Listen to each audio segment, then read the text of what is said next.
The wind did not merely blow across the high red mesas of the Arizona Territory. It scoured them. It was a living, breathing entity, carrying the heat of a blacksmith's forge and the grit of 1,000 years of eroded sandstone.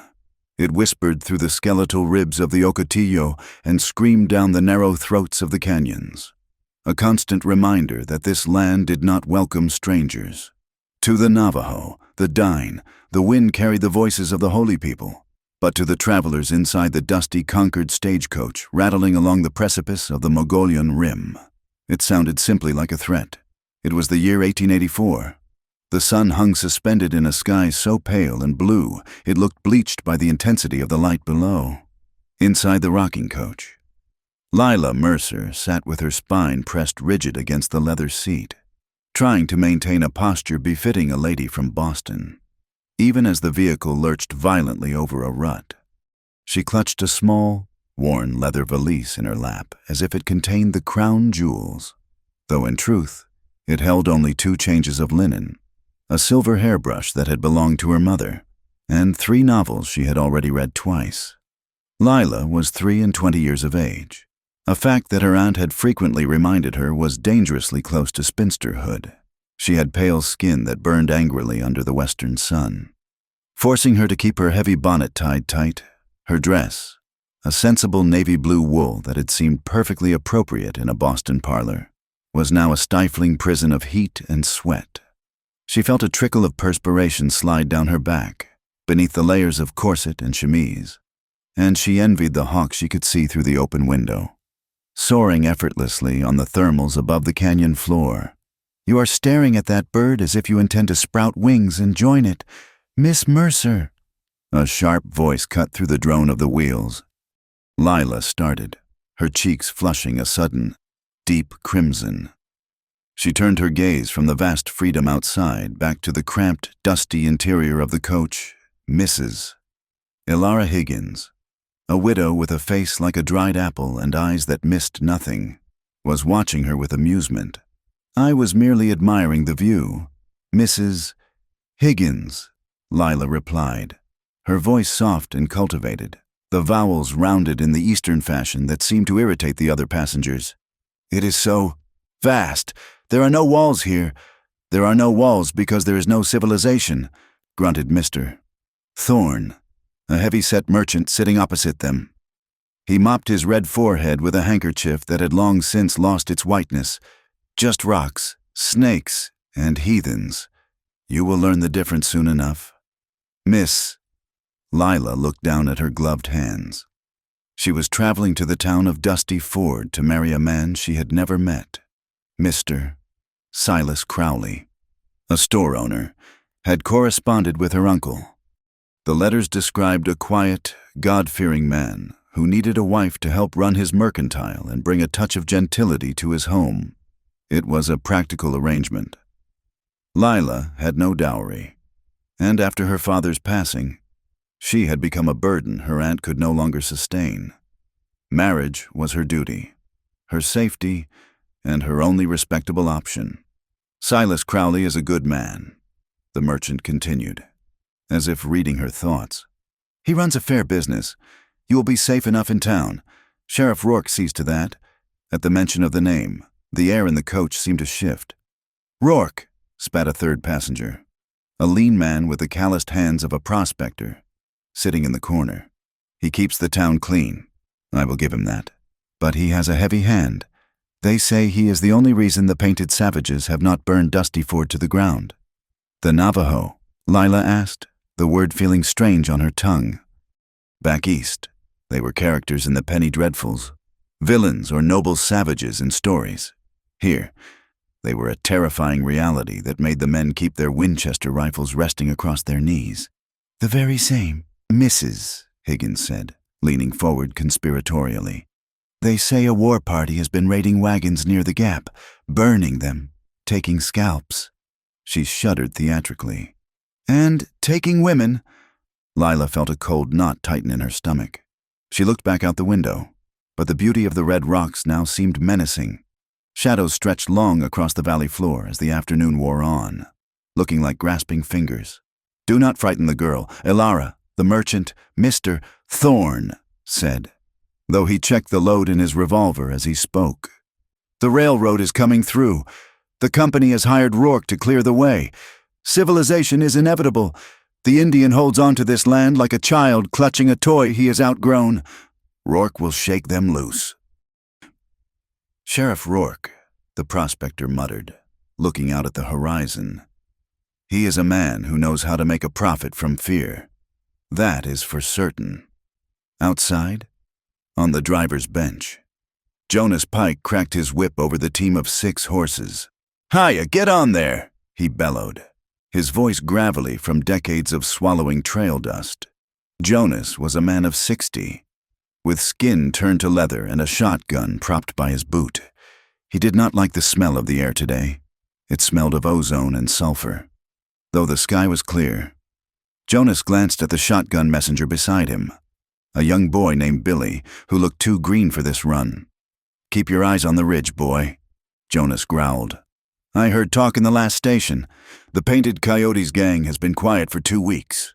That means they are hungry." "I thought it was the Indians we had to worry about," Billy stammered, gripping his weapon. "Out here," Jonas said, spitting a stream of tobacco juice over the wheel. "You worry about anything that moves and half the things that do not." High above the winding trail, perched on a limestone outcropping that offered a vantage point of 10 miles in every direction, Atza Nez watched the stagecoach crawl like a beetle across the desert floor. He was invisible against the rock.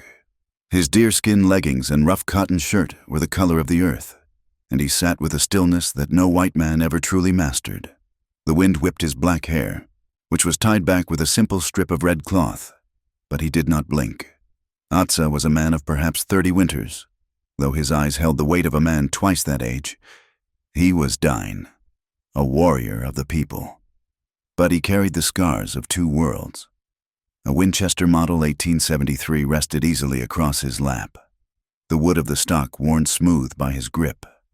He lifted a brass spyglass, a relic from his time serving as a scout for the United States Army, and trained it on the road behind the stagecoach. Dust, but it was not the random dust of a wind devil. It was a rhythmic plume, rising steadily. Riders. Atza narrowed his eyes. He shifted the glass, focusing on the riders as they crested a low rise 2 miles behind the coach. There were 6 of them. They wore their hair long, adorned with feathers, and their faces were painted with streaks of red and black ochre. To the untrained eye, specifically the eyes of the terrified passengers below, they looked like a Navajo war party on the hunt, but Atza saw what the fear-blinded eyes below would miss. He saw the horses. They were large, muscular bays and roans, shod with heavy iron shoes that struck sparks against the flinty ground. Navajo ponies were smaller, sure-footed, and almost always unshod to navigate the slick rock. He saw the saddles. They were modified McClellan cavalry saddles, not the blankets or simple pads his people used. And he saw the way they rode. They rode heavy in the saddle, leaning back, their legs extended long in the stirrups in the Texas fashion. A Navajo rode forward, moving with the animal like water flowing over a stone. "Ghosts," Atza whispered in his own tongue. "White men wearing the skins of wolves." He lowered the glass, a bitter taste rising in his throat. He knew this game.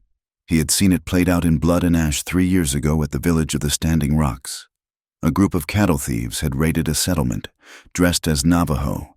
The army, led by men who did not care to look closely at hoofprints, had retaliated by burning the village of Atza's mother. Atza had been a scout then, wearing the blue coat, believing that if he served the army, he could protect his people. He could be the bridge, but bridges are walked upon by everyone and respected by no one. After the fires, he had folded his blue coat, placed it on the commander's desk, and walked into the desert. He had not spoken to a white man since, save to trade for ammunition. He watched the riders close the distance. He knew their intent. They would attack the stagecoach, kill the men, violate the women, and leave enough arrows and feathers behind to ensure the headline in the territory papers read "Savages Massacre Innocents." Then Sheriff Rourke would have his excuse to call for more troops, to clear more land for the railroad speculators who lined his pockets. It was not his fight. Atza told himself this firmly. The passengers in that coach were the same kind of people who spat on him when he walked down the wooden sidewalks of the frontier towns. The woman with the bonnet. Looking out the window, she would likely faint if she saw him this close. Why should he bleed for them? He began to slide backward, intending to slip away into the labyrinth of the canyon. But then, through the glass, he saw the woman in the window again. She had turned her face upward, watching a hawk circle the thermal. There was a look on her face that stopped him. It was not the look of a conqueror, nor the look of a victim. It was a look of profound, desperate longing. It was the look of a creature in a cage, dreaming of the sky. He cursed softly under his breath. The wind howled, mocking him. If he walked away, the lie would stand. The dine-in would be blamed again. And that woman, the one with the eyes of a trapped bird, would suffer a fate worse than death before the sun set. Atza checked the lever of his Winchester. He counted the cartridges on his belt. 14. Fool, he said to the wind. But he did not retreat. Instead, he moved lower, descending the cliff face with the agility of a mountain lion, positioning himself where the road narrowed between two towering spires of rock. Back inside the coach, the conversation had turned to the subject of morality, led by Mrs. Higgins. Lila had opened one of her books, a romance novel titled The Baron's Promise, trying to escape the stifling heat and the talk of massacres. "Is that a love story?" Miss Mercer, Mrs. Higgins asked, her eyes sharp.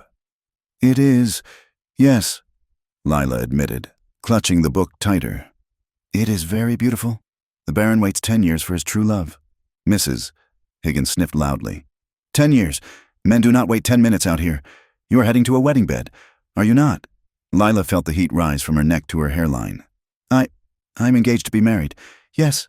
"And I assume—" "Mrs." Higgins leaned in, her voice dropping to a whisper that was nonetheless audible to the entire coach, "that you are untouched. A man like Silas Crowley will expect a pristine package." The miner chuckled in the corner, and Lila felt tears of mortification prick her eyes. She straightened her back, summoning every ounce of her Boston upbringing.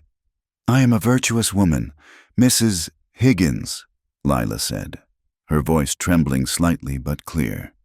"I have saved myself for my husband, as is my duty and my desire." "Duty, perhaps," the widow said, leaning back with a satisfied smirk. "But do not mistake duty for desire. Child, you will find the marriage bed is a place of obligation, not of fairy tales. You read too many books. You think you will find poetry in the dark. You will find only sweat and silence." Lila turned away, staring fiercely out the window so they would not see her lip quiver. She told herself the widow was simply a bitter old woman. Marriage to Mr. Crowley would be fine. It would be safe. She would have a home. She would have children. She would be a good wife. Is this all there is? The thought came unbidden, treacherous and frightening. To move from my uncle's house to a husband's house, passed like a parcel. She looked at the hawk again. It dove suddenly, disappearing behind a ridge. "Storm coming!" Jonas Pike's voice drifted down from the driver's seat, tight with tension. Lila frowned. The sky was blue. There were no clouds. "What does he mean?" she asked Mr. Thorne. The merchant was no longer wiping his brow. He was peering out the rear window. His face had gone the color of old dough. "Dust," he whispered. "A lot of it, moving fast." The coach lurched forward as the whip cracked, the horses accelerating from a trot to a gallop. Lila was thrown back against the cushions. The valise slid from her lap to the floor. "Jonas!" the shotgun messenger yelled, his voice cracking with youth and terror. "Behind us! They are coming out of the wash!" Lila twisted in her seat to look back.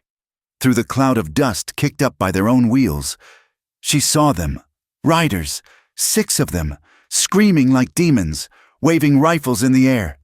"Indians, Mrs.!" Higgins shrieked, clutching her throat. "Merciful heavens! It is the savages!" The first gunshot cracked through the air. A sharp, flat sound that seemed incredibly loud in the vast emptiness.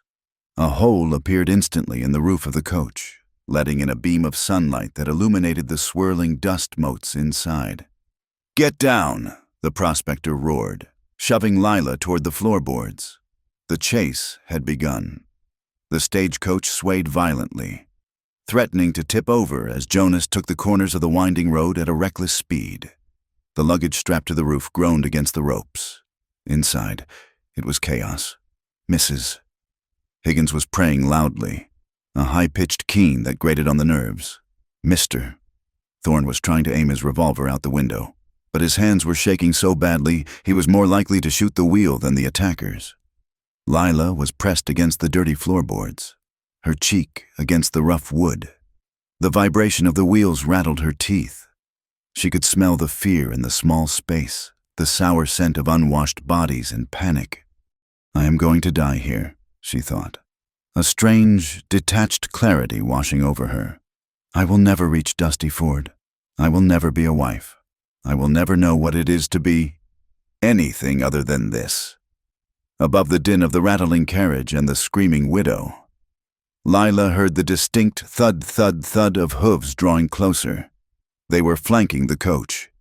Another shot rang out, and she heard a cry of pain from above. The shotgun messenger. The boy fell silent. "Damn you!" Jonas roared from the box. The coach swerved hard to the left, slamming Lila's shoulder against the door. She pulled herself up, compelled by a terrifying curiosity to see her fate. She looked out the window. A rider was right there, galloping alongside the coach. He was terrifying, bare-chested save for a vest, his face a mask of black and red paint, feathers streaming from his hair. He leveled a rifle at the window, right at her face. Lila stared into the barrel of the gun. She saw the rider's eyes. They were blue, cold, pale blue eyes set in a face painted to look like a nightmare. Blue eyes the thought barely had time to register. Suddenly, a thunderclap erupted from the cliffs above. It was not the crack of the rider's rifles. It was heavier, deeper, the boom of a buffalo gun or a heavy repeater. The rider with the blue eyes jerked violently. A blossom of red exploded from his chest. He flew backward out of his saddle as if yanked by an invisible rope, his horse screaming and veering away. Lila gasped. Pressing her hands to the glass, high up on the red ridge, a silhouette stood against the blinding sun. A lone figure. He worked the lever of his rifle with a motion so smooth it looked like a machine. Crack! Another rider, the one aiming at Jonas's back, slumped forward over his horse's neck. "Who is that, mister?" Thorne yelled, daring to peek out. "Is it the cavalry?" Lila watched the figure on the cliff. He was running now, leaping from rock to rock, descending toward the road to intercept them. He moved with a grace that was terrifying and beautiful. He did not look like the cavalry. He wore no blue coat. He looked like the land itself had taken human form and decided to fight back. The remaining 4 bandits realized they were being fired upon from the high ground. They broke formation, shouting commands in English. "Flank him! Get the high ground!" one shouted. "English," Lila whispered, her heart hammering against her ribs. "They are speaking English." The coach hit a massive rock in the road. The axle groaned with a sickening screech of tearing metal. The world tilted sideways. Lila felt gravity shift, the floor becoming the wall. The scream of the horses, the shattering of wood, and the screams of the passengers blended into a single cacophony of destruction. Then, everything went black. The silence that followed the crash was heavier than the noise that had preceded it. It was a suffocating, ringing silence, broken only by the groaning of the splintered wood and the high-pitched whinny of a horse in mortal agony. Lila Mercer lay amidst the debris of the Concorde coach. The world was tilted at a sickening angle. Dust, thick and copper-tasting, filled the air, turning the afternoon sun into a hazy, blood-orange eye.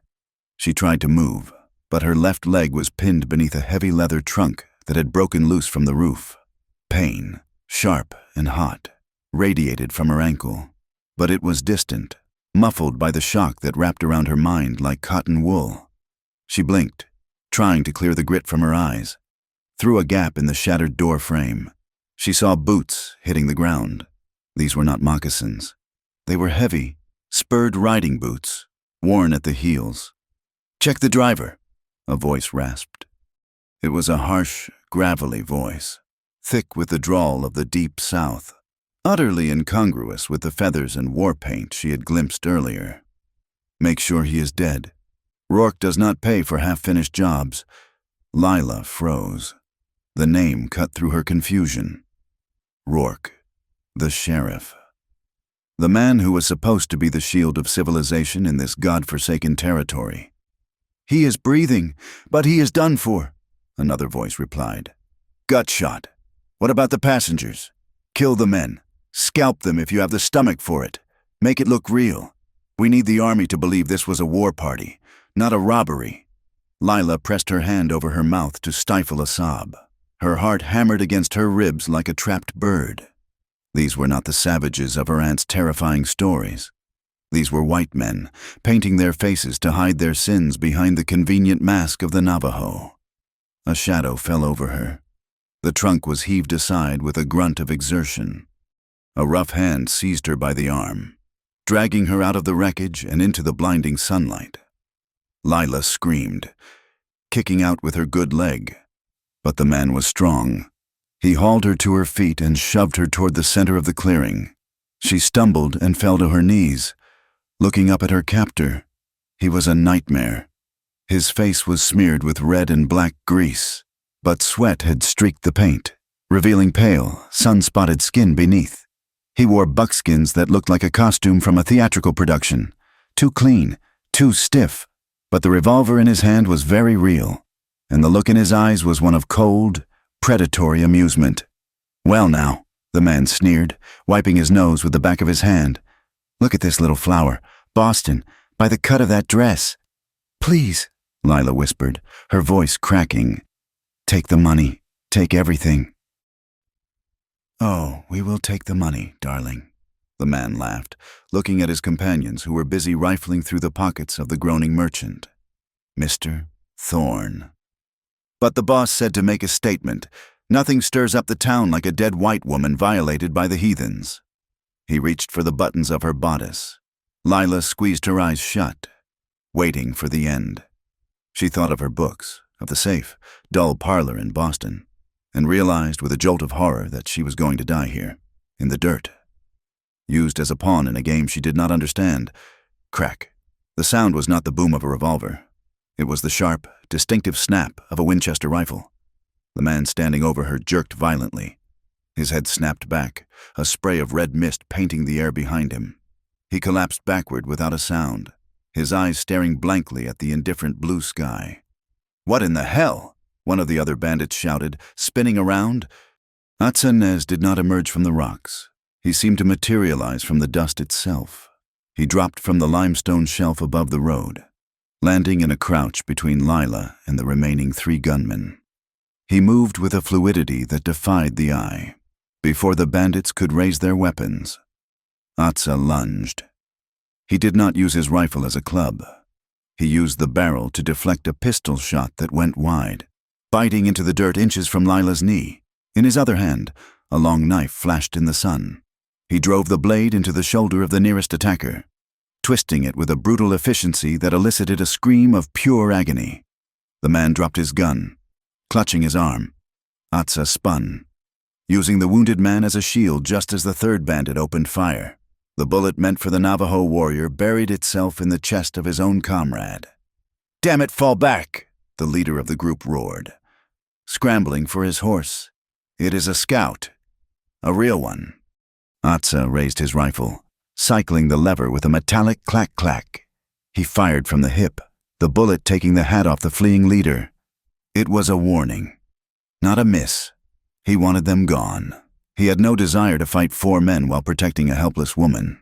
The bandits, realizing their charade was broken and their advantage lost, did not hesitate. They were hired killers, not soldiers. They fought for coin, not courage. They vaulted onto their oversized horses, wheeling them around with savage jerks of the reins. They galloped back down the wash, disappearing into the labyrinth of stone and shadow. Silence returned to the canyon, heavier now, burdened by the smell of blood and black powder. Lila remained on her knees, trembling so violently her teeth chattered. She stared at the back of the man who had saved her. Nez stood motionless, watching the dust settle where the bandits had vanished. He lowered his rifle slowly, but did not relax. He turned to face her. For the first time, Lila saw him clearly, without the veil of distance or panic. He was tall, lean muscle corded under copper skin. His face was striking, with high cheekbones and a jawline that looked carved from the same granite as the cliffs above. He wore a necklace of heavy silver squash blossoms set with turquoise that matched the endless sky. But it was his eyes that held her. They were dark, obsidian pools that reflected nothing but caution. They were not the eyes of a savior from her romance novels. They were the eyes of a man who expected the world to hurt him. "Are you harmed?" he asked. His voice was deep, carrying the rough texture of the desert wind. Lila shook her head, unable to form words. She clutched the torn fabric of her dress at her throat. They spoke English," she managed to whisper. "They mentioned Sheriff Rourke." Atsa's expression did not change, but a flicker of something, perhaps respect, crossed his face. "You have sharp ears," he said. "Oh, sharper than most of your kind. Yes, they are the painted coyotes. Rourke pays them to burn and kill, and then he blames Dine. He blames us." He turned away from her, moving toward the wreckage of the coach. "We do not have much time. They will realize I am alone. They will come back to finish this." Lila struggled to her feet, wincing as her ankle protested. She limped after him. "Finish it?"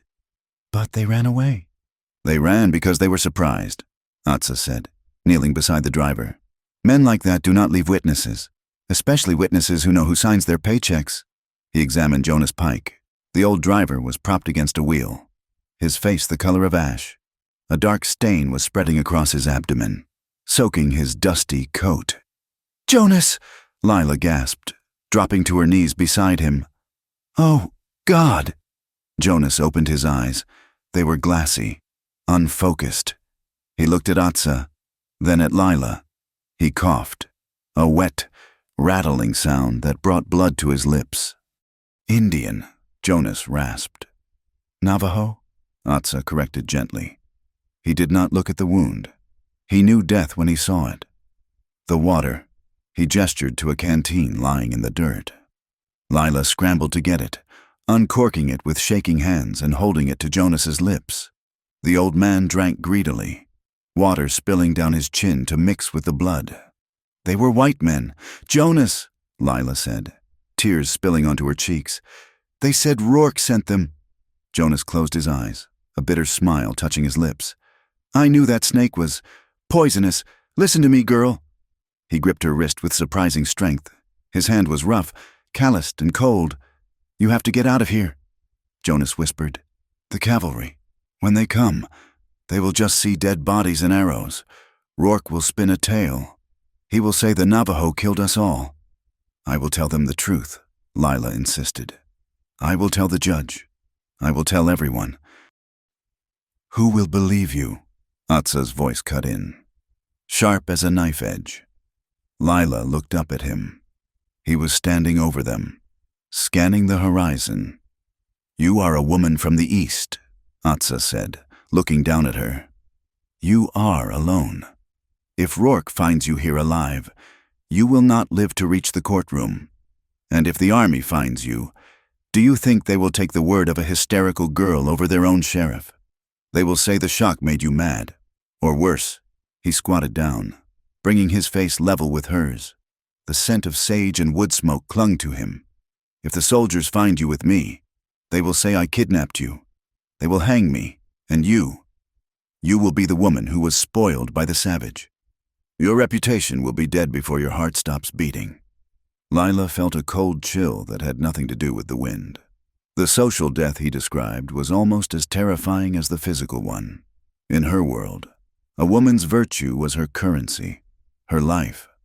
To be associated with a savage was to be cast out, tainted forever. "So what do I do?" she asked, her voice trembling. "Do I stay here and die?"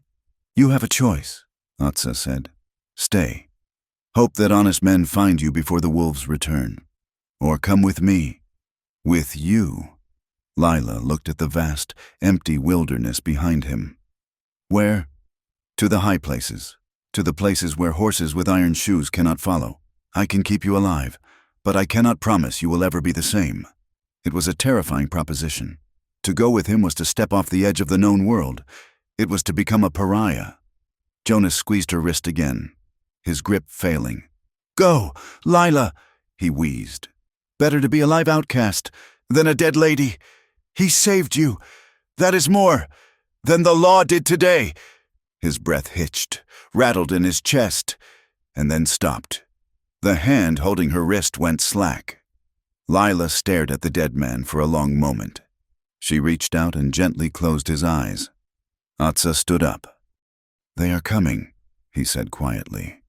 He did not need to point. She could see the dust cloud rising in the distance, miles away but moving fast. The bandits had regrouped. Lila stood up.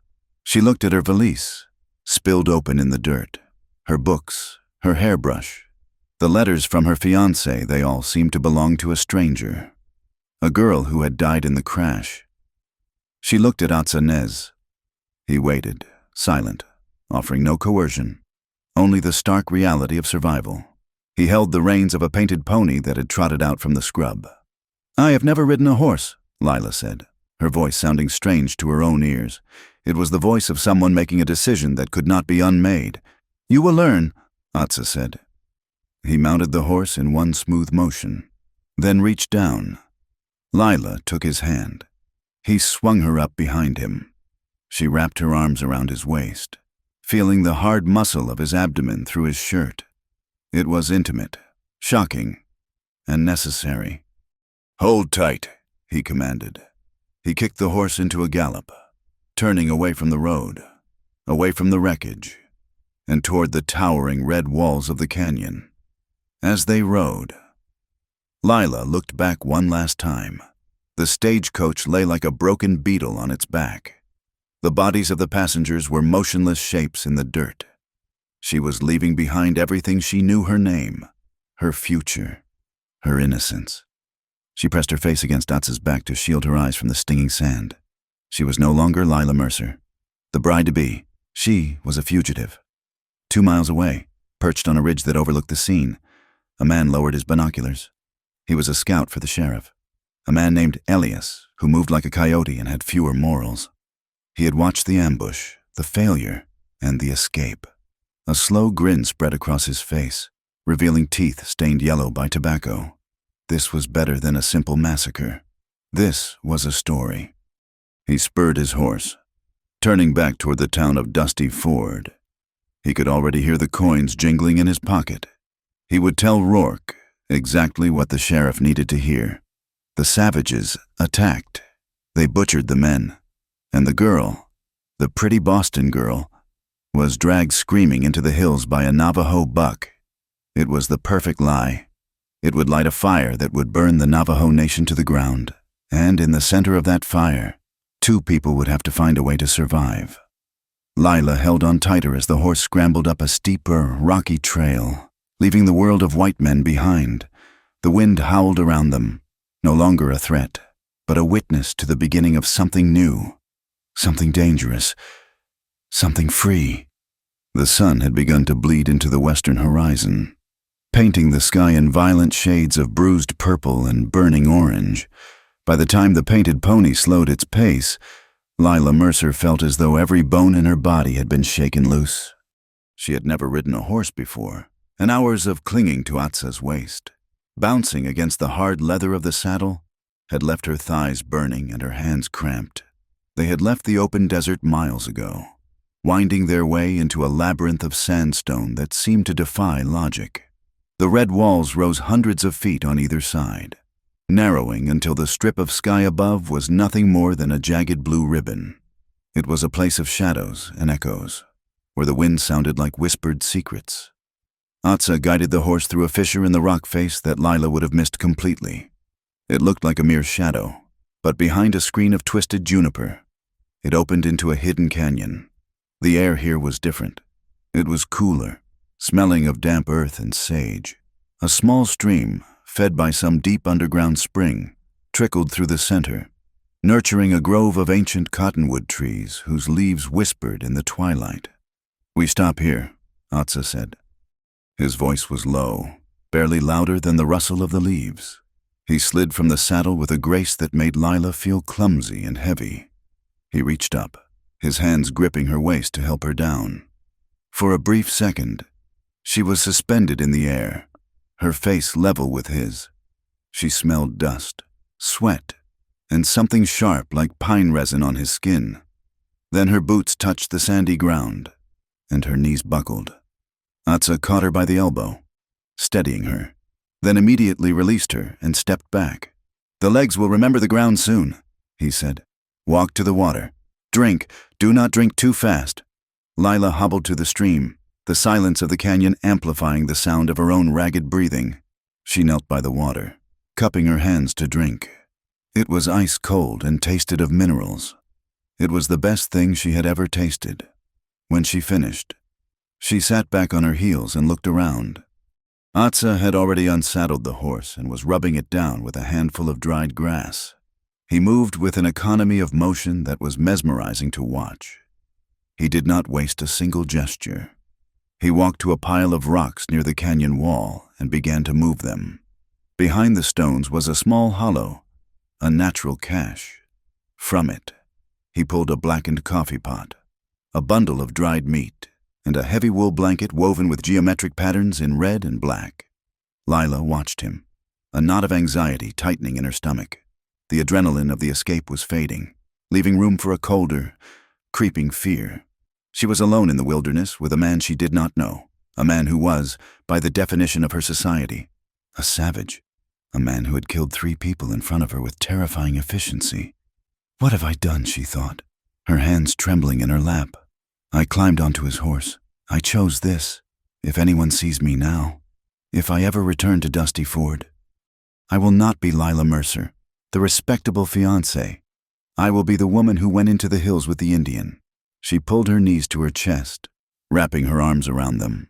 The shadows in the canyon were lengthening, turning the red walls to black. Atsa approached her. He did not come too close. He tossed the heavy blanket onto the sand near her feet. "For the night," he said. "It gets cold here when the sun goes." Lila looked at the blanket, then up at him.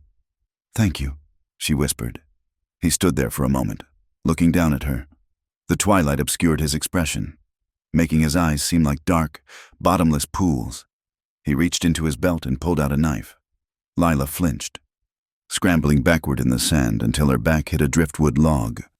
Atsa did not advance.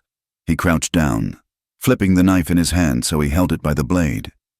He extended the handle toward her. "Take it," he commanded softly. Lila stared at the weapon. It was not a dining knife. It was a tool of survival, the blade long and sharp, the handle made of staghorn worn smooth by use. "Why?" she asked, her voice shaking. "Because you are afraid," Atsa said. "You look at me and you see what your people have told you to see. You see a wolf." "You saved my life," Lila said, though she did not take the knife. "I did. But the night is long, and trust is a heavy stone to carry." He placed the knife on the flat rock between them. "In the way of the Dane, the people, a man does not touch a woman who is not his wife. It is not just a rule. It is ho-ho balance. To take what is not given is to bring sickness to the spirit. I do not wish for sickness." He stood up, towering over her again. "But you do not know my ways. So, keep the knife. If I betray you, use it. Aim for the throat or the belly. Do not hesitate." Lila reached out slowly, her fingers closing around the warm antler handle. The weight of it felt strange in her hand, heavy, lethal, and oddly reassuring. I do not know how to use a knife," she admitted. "Let us hope you never have to learn," Atsa replied. He turned his back on her and walked to the other side of the dead fire pit, putting a respectful distance of 20 feet between them. Night fell completely.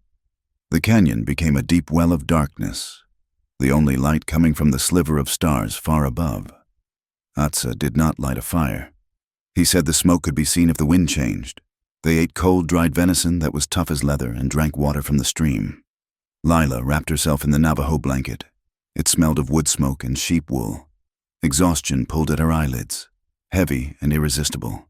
Despite the fear, despite the hard ground, she fell into a deep, dreamless sleep the moment her head rested on her arm. But the peace did not last. The dust, the screaming horses, the face of the man with the blue eyes, painted red. He was laughing. He was reaching for her, his hands covered in blood. The door of the coach was crushing her leg. Jonas was dying, his blood turning the sand black. "No!" Lila screamed, thrashing against the invisible hands holding her down. "No, please!" She woke with a gasp. Sitting bolt upright, her heart was hammering against her ribs like a trapped bird. She was disoriented, the darkness absolute. She reached out blindly, panic seizing her throat. "Lila!" The voice came from the darkness, calm and steady as a heartbeat. It was not a shout. It was an anchor. "Lila, you are in the canyon. You are safe." She turned toward the voice. Her eyes adjusted enough to see a dark shape sitting on a rock nearby. Atsa was awake. He had not moved toward her. He had not touched her to wake her, knowing that a sudden touch would only terrify her more. Lila pulled the blanket up to her chin, her breath coming in ragged gasps. I saw them. The men." "The ghosts of the day often walk in the night," Atsa said. His voice was low, a rumble in the dark. "It is the mind trying to understand what the eyes refuse to see." Lila shuddered. "I have never seen anyone die before today. And you killed them so easily." "Not easily," Atsa corrected her. "Quickly. There is a difference." He fell silent for a moment, and Lila thought the conversation was over. But then he spoke again, and his voice sounded different, older, heavier. "I have ghosts too," he said. 3 years ago, I was scouting for the army.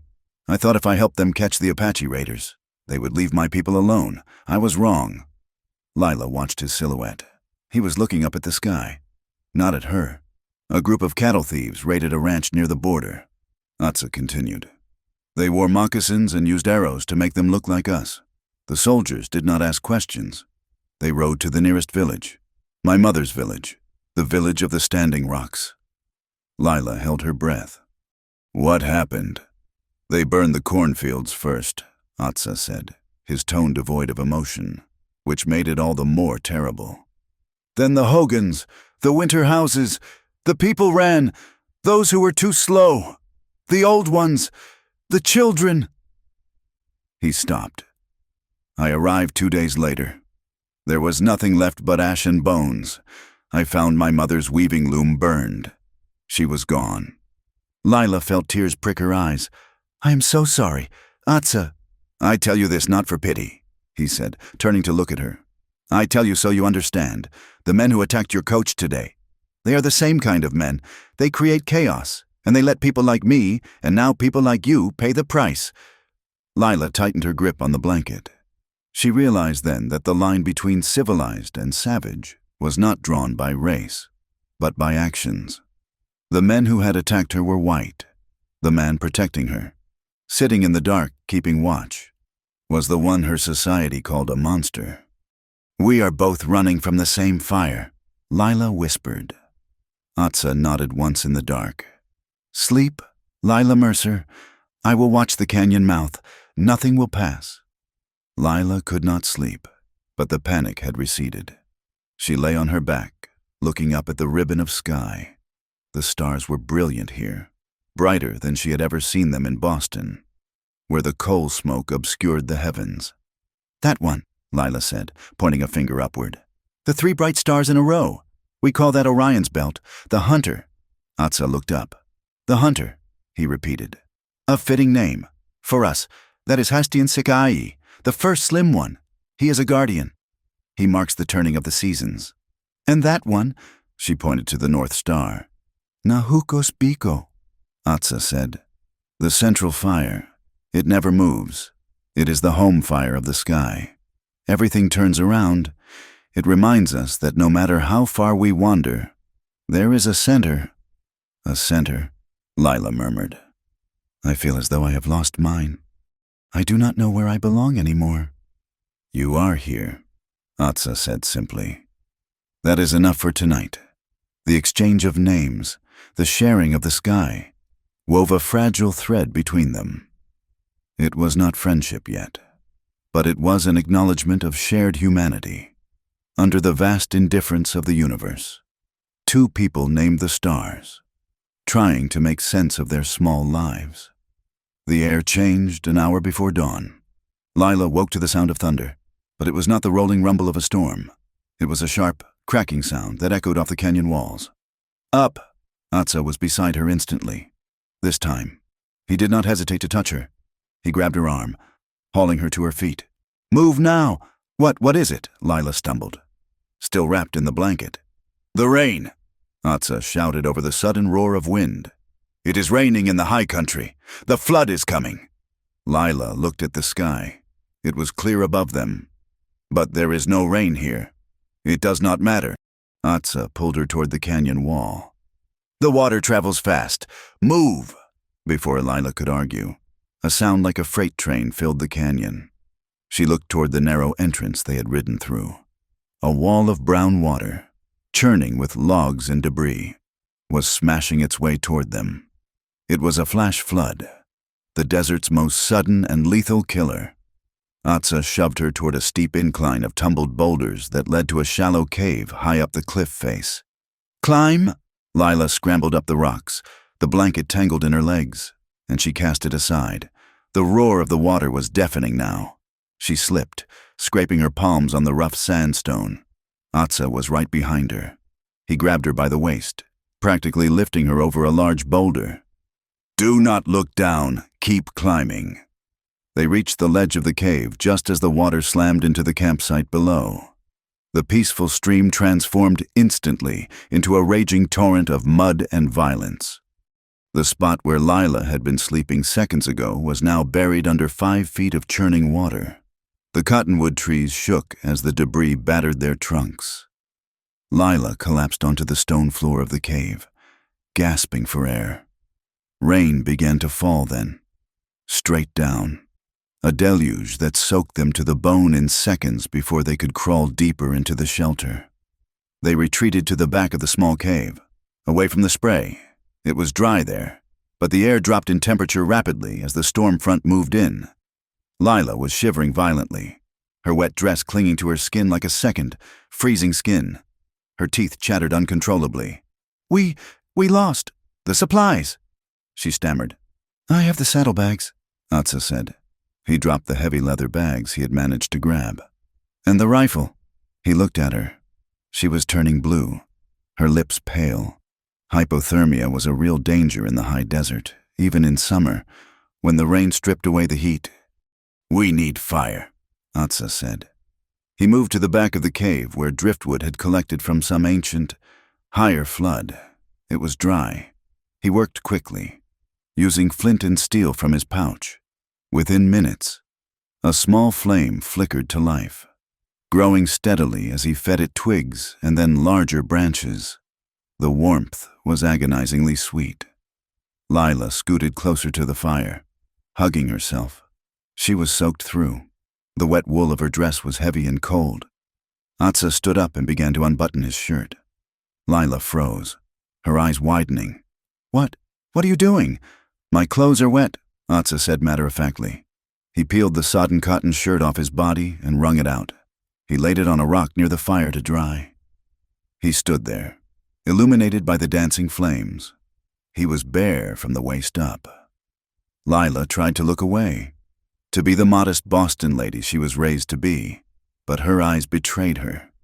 She had never seen a man without a shirt, not even in pictures. He was not like the soft, pale men she had seen in Boston drawing rooms. His body was a map of his life. His shoulders were broad and powerful, the muscles shifting under his bronze skin as he moved. A jagged white scar ran across his ribs, a knife wound, a bullet. Another scar, star-shaped, marked his left shoulder. He was lean, stripped of all excess, built for endurance and speed. The firelight licked across his skin, highlighting the definition of his chest and arms. He was terrifyingly beautiful. Lila felt a flush of heat that had nothing to do with the fire. It started in her chest and spread downward, a confusing, shameful warmth. She bit her lip, forcing her gaze to the floor. I should not look. It is a sin to look. But the image of him was burned into her mind. The raw, masculine power of him. He was so alive. Atsa turned to the saddlebags and pulled out a large, tan deer hide. He walked over to her. You are freezing, he said. Your wet clothes will kill you. He held out the hide. Take off the dress. Wrap yourself in this. I will turn around. Lila stared at him, scandalized. I cannot undress. The water does not care about your modesty. Lila, Atsa said, his voice hard. If the sickness takes your lungs, you will die. Do you want to die because you are too ashamed to be warm? He tossed the hide onto her lap and turned his back, sitting cross-legged by the fire, facing the cave entrance and the curtain of rain. I will not look, he said, on my honor. Lila looked at his broad back, then at the shivering of her own hands. She was so cold it hurt. Slowly, with trembling fingers, she began to undo the buttons of her bodice. She stripped off the heavy, sodden wool dress, then the petticoats, leaving them in a wet pile. She kept her chemise on, though it was translucent with water. She grabbed the deer hide and wrapped it tight around her shoulders. It was soft, smelling of smoke and earth, and instantly warmer than the wet wool. I am done, she whispered. Atsa did not turn around. He reached out and picked up a piece of wood, tossing it onto the fire. Sparks flew up, swirling toward the roof of the cave. Move closer to the fire, he said. Lila crawled closer, clutching the hide. She sat a few feet from him. She could see the profile of his face, stoic and unreadable. She wondered if he felt the tension that was thrumming in the air between them, electric and heavy. She looked at his bare arm, the way the firelight played on the copper skin. She had an insane urge to reach out and touch him, to see if he was as warm as he looked. She clenched her hands into fists under the hide, digging her nails into her palms. He is a heathen, she told herself. He is a killer. He is everything I am supposed to fear. But as the storm raged outside, drowning the world in noise and water, Lila Mercer knew that the only place she felt safe was right here, next to the fire, beside the man with the scars on his chest and the galaxy in his eyes. Thank you, she said softly. Atsa looked at her then. His eyes traveled from her face to the bare curve of her shoulder where the hide had slipped slightly. He held her gaze for a heartbeat too long, the air between them crackling. Then he looked back at the fire. The storm will pass, he said, his voice rougher than before. Everything passes.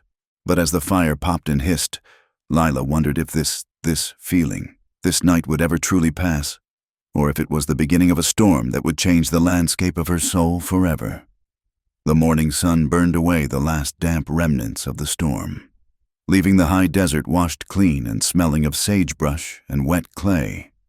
But the air around Atsa felt heavy, charged with a threat far more persistent than the flash flood that had driven them from the canyon. They had ridden for 3 hours since dawn, moving deeper into the fractured landscape of the Navajo nation, at a watering hole shielded by a stand of twisted juniper. Atsa met with a rider from his clan, a young man named Yazi, whose horse was frothed with sweat. Lila sat on a flat rock 20 yards away, trying to wring the remaining moisture from her hair. She watched the two men speak. They spoke in the Dine language, a flowing, rhythmic tongue that sounded like wind moving through stones. She could not understand the words, but she understood the gravity in their posture. Atsa stood with his arms crossed, his face darkening like a thunderhead. When the rider galloped away, kicking up a plume of red dust, Atsa walked slowly back to her. He did not look at her immediately. He looked at the horizon, where the purple mesas clawed at the sky. What is it? Lila asked, standing up. The fear that had become her constant companion tightened its grip on her throat. Is it the men who attacked us? It is worse, Atsa said, his voice flat. It is the story. He turned to her, and his eyes were full of a cold, hard pity. Yazzie has been to the trading post. Sheriff Rourke has sent telegrams to Phoenix and Santa Fe. He claims a war party of Navajo savages massacred the stagecoach passengers. Atsa paused, watching her face, and he claims they took a white woman, a captive, to be used and discarded. Lila felt the blood drain from her face. She swayed slightly. He is lying. He knows he sent those men. The truth does not matter to the telegraph wires, Atsa said bitterly.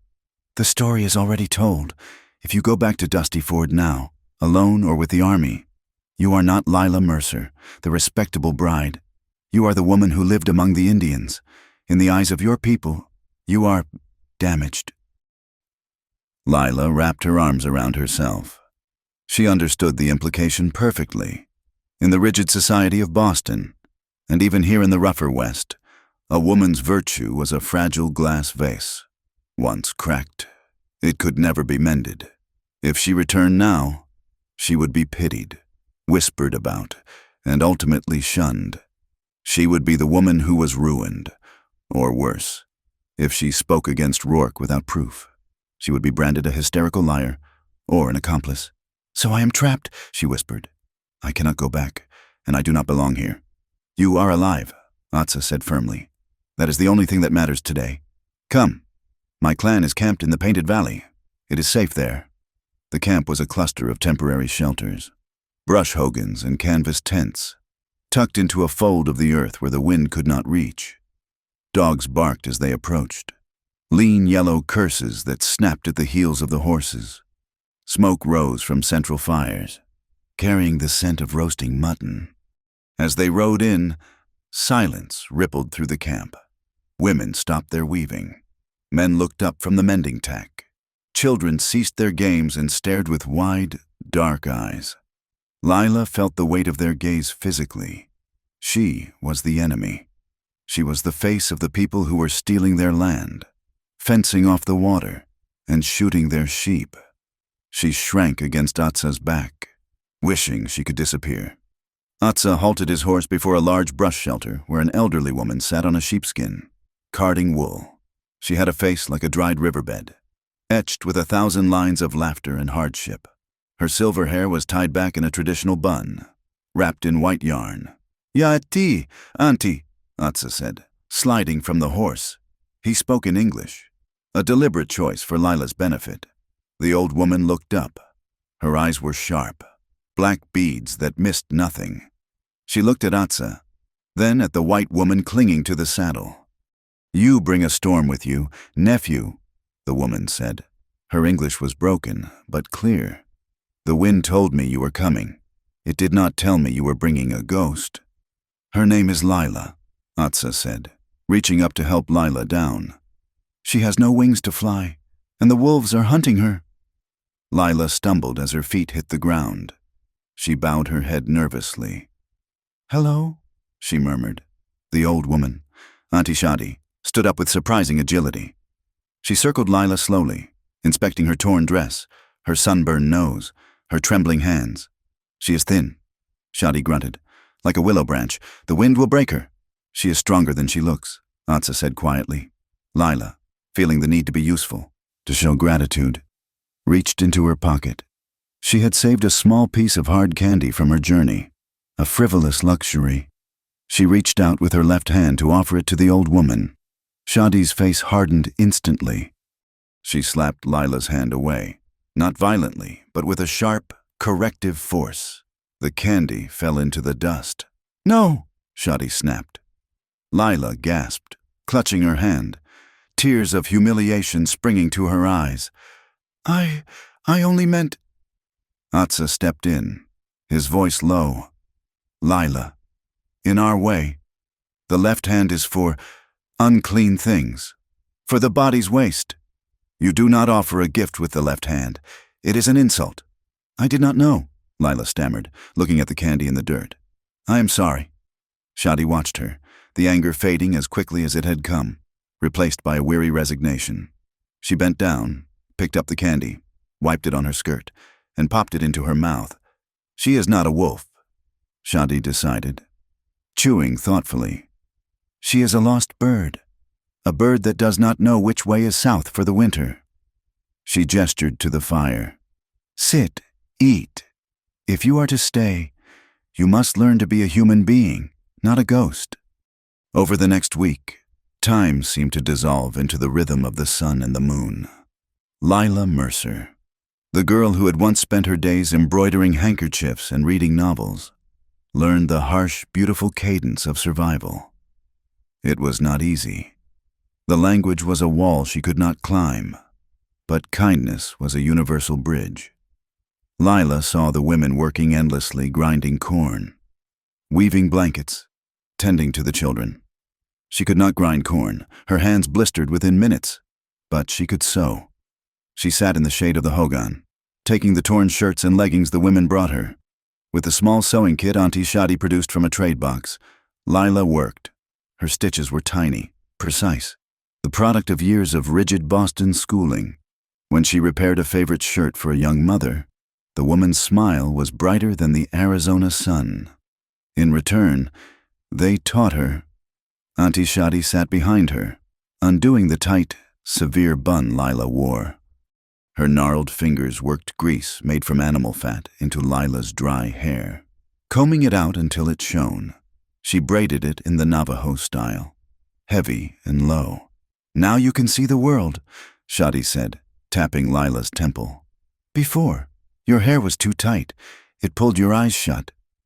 Lila looked at her reflection in a bucket of water. The face staring back was sun-browned, her nose peeling, her hair dark and glossy. She did not look like a Boston lady. She looked like a woman made of earth. Atsa watched her from a distance. He spent his days patrolling the perimeter of the valley, watching for Rourke's men. But his eyes always found her when he returned. He saw her sitting with the children, showing them how to play a game with stones. He saw her laughing a genuine bell-like sound when she tried to carry a water jug on her head and spilled it down her back. He felt a dangerous warmth growing in his chest. He tried to kill it. He told himself she was a responsibility, a burden. He told himself that soon he would have to send her away. But every time their eyes met across the fire, the air between them hummed with a tension that was becoming impossible to ignore. The fragility of their sanctuary was broken 10 days later. Atsa returned to camp late in the afternoon, riding hard. His horse was blown, and he was slumped slightly in the saddle. Lila dropped the basket she was holding and ran to him. As he slid from the horse, she saw the blood soaking the sleeve of his shirt. "Atsa!" she cried, reaching for him. "It is nothing," he grunted, though his face was gray with pain. "A scratch. A scout. One of Rourke's hired guns. He was watching the southern pass." "Did he see the camp?" Shadi asked, appearing at his side. "No. He saw nothing but the sky before he died," Atsa said grimly. He allowed Lila to lead him into the small brush shelter he used. He sat heavily on the sheepskins. "Let me see it," Lila said. Her hands, usually so prone to trembling, were steady now. Necessity had burned away her nervousness. Atsa hesitated, then nodded. He unbuttoned his shirt, peeling the fabric away from his left shoulder. The bullet had furrowed a deep groove across the deltoid muscle. It was ugly and bleeding freely, but it had missed the bone and the artery. "I need hot water," Lila ordered the young girl hovering at the entrance. "And the clean cloth." She knelt between his legs, focusing entirely on the wound. She washed it carefully, her fingers gentle but firm. Atsa hissed a breath through his teeth as the water stung the raw flesh. "I'm sorry," she whispered, leaning closer to inspect the damage. "It is fine," he said. She applied a poultice of herbs that Shadi brought in, the smell sharp and medicinal. Then she began to wrap the bandage around his shoulder and chest. To do so, she had to lean in close. Her cheek brushed against his bare chest. She could feel the heat radiating from him, the solid, rhythmic thud of his heart against her ear. She paused. Her hand rested flat against his pectoral muscle, just above his heart. Atsa stopped breathing. The silence in the shelter became absolute. The sounds of the camp outside faded away. There was only the heat of his skin under her hand and the scent of sage and man filling her senses. Lila looked up. Atsa was watching her. His eyes were no longer guarded. They were dark with a hunger that mirrored her own. It was a raw, terrifying pull, magnetic and undeniable. She realized then that she wanted him to touch her, not as a protector, but as a man. The thought was scandalous, a betrayal of everything she had been taught, and yet it felt like the most honest thing she had ever felt. "Lila," he whispered. His voice was rough, like gravel shifting under water. He raised his good hand. His fingers hovered near her face, almost touching her cheek. Lila leaned into the phantom touch, her eyes fluttering shut. Then, Atsa pulled his hand back. He clenched it into a fist and rested it on his knee. "Finish the bandage," he said. His voice was strained, as if he were holding back a great weight. Lila opened her eyes. She saw the conflict in his face, the desire warring with a deep, mournful restraint. She nodded, swallowing the lump in her throat, and finished tying the knot. "It is done," she said softly, pulling away. "You should go," Atsa said, looking at the wall. "Shadi will be waiting for you." Lila fled the shelter, her heart pounding, leaving Atsa alone in the dark to wrestle with a conscience that told him he could not have the one thing he wanted. 2 days later, the reality of their situation forced a decision. Atsa rode out with Lila to a small mission church located 10 miles from the camp, on the very edge of the reservation. It was neutral ground.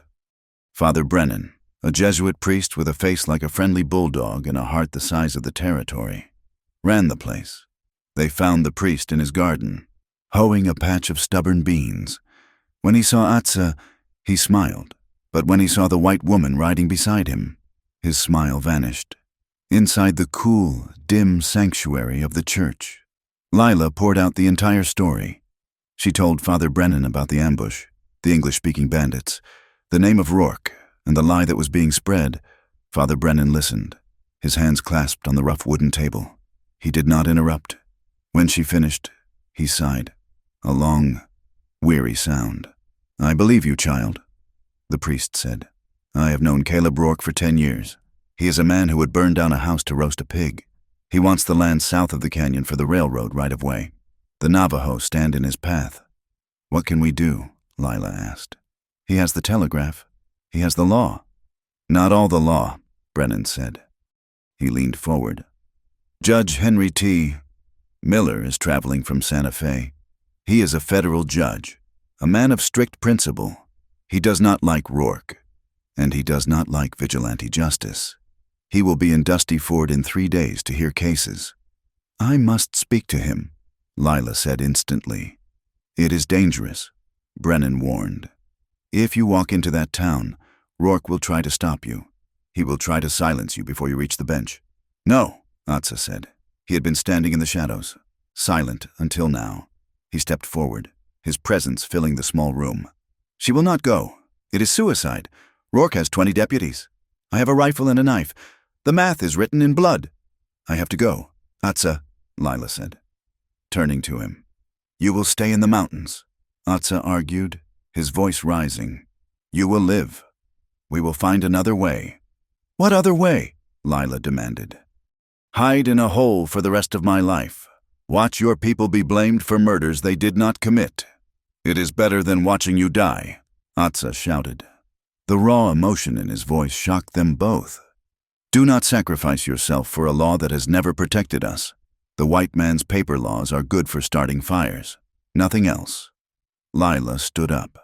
She was small compared to him, but at that moment, she looked formidable.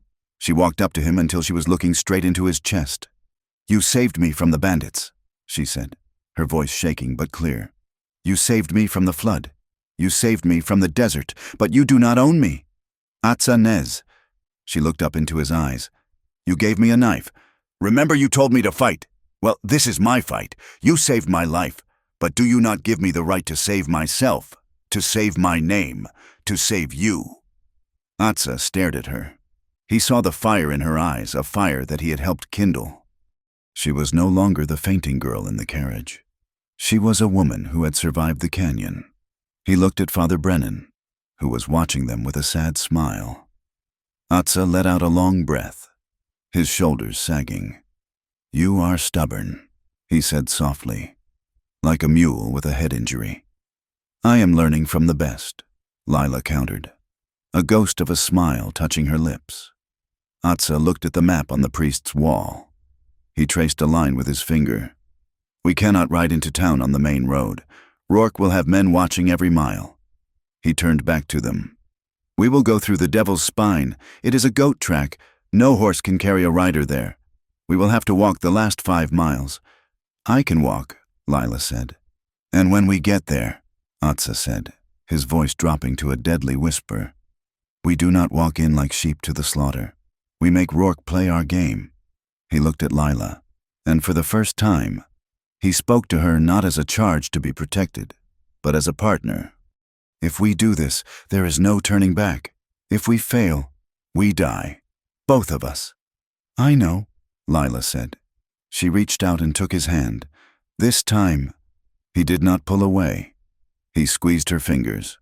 A silent pact sealed in the cool air of the mission. "Then we ride at sunset," Atsa said. "We have a judge to meet." The sun was dipping below the horizon as they prepared to leave the camp. Auntie Shadi stood by the horse, holding a small leather pouch. She tied it to Lila's belt. "Corn pollen," Shadi said. "For the path, walk in beauty, little bird." Lila hugged the old woman. "Thank you. For everything." She mounted the horse behind Atsa. The camp was silent again. The people watching them go, they knew what was at stake. If the white woman failed, the soldiers would come.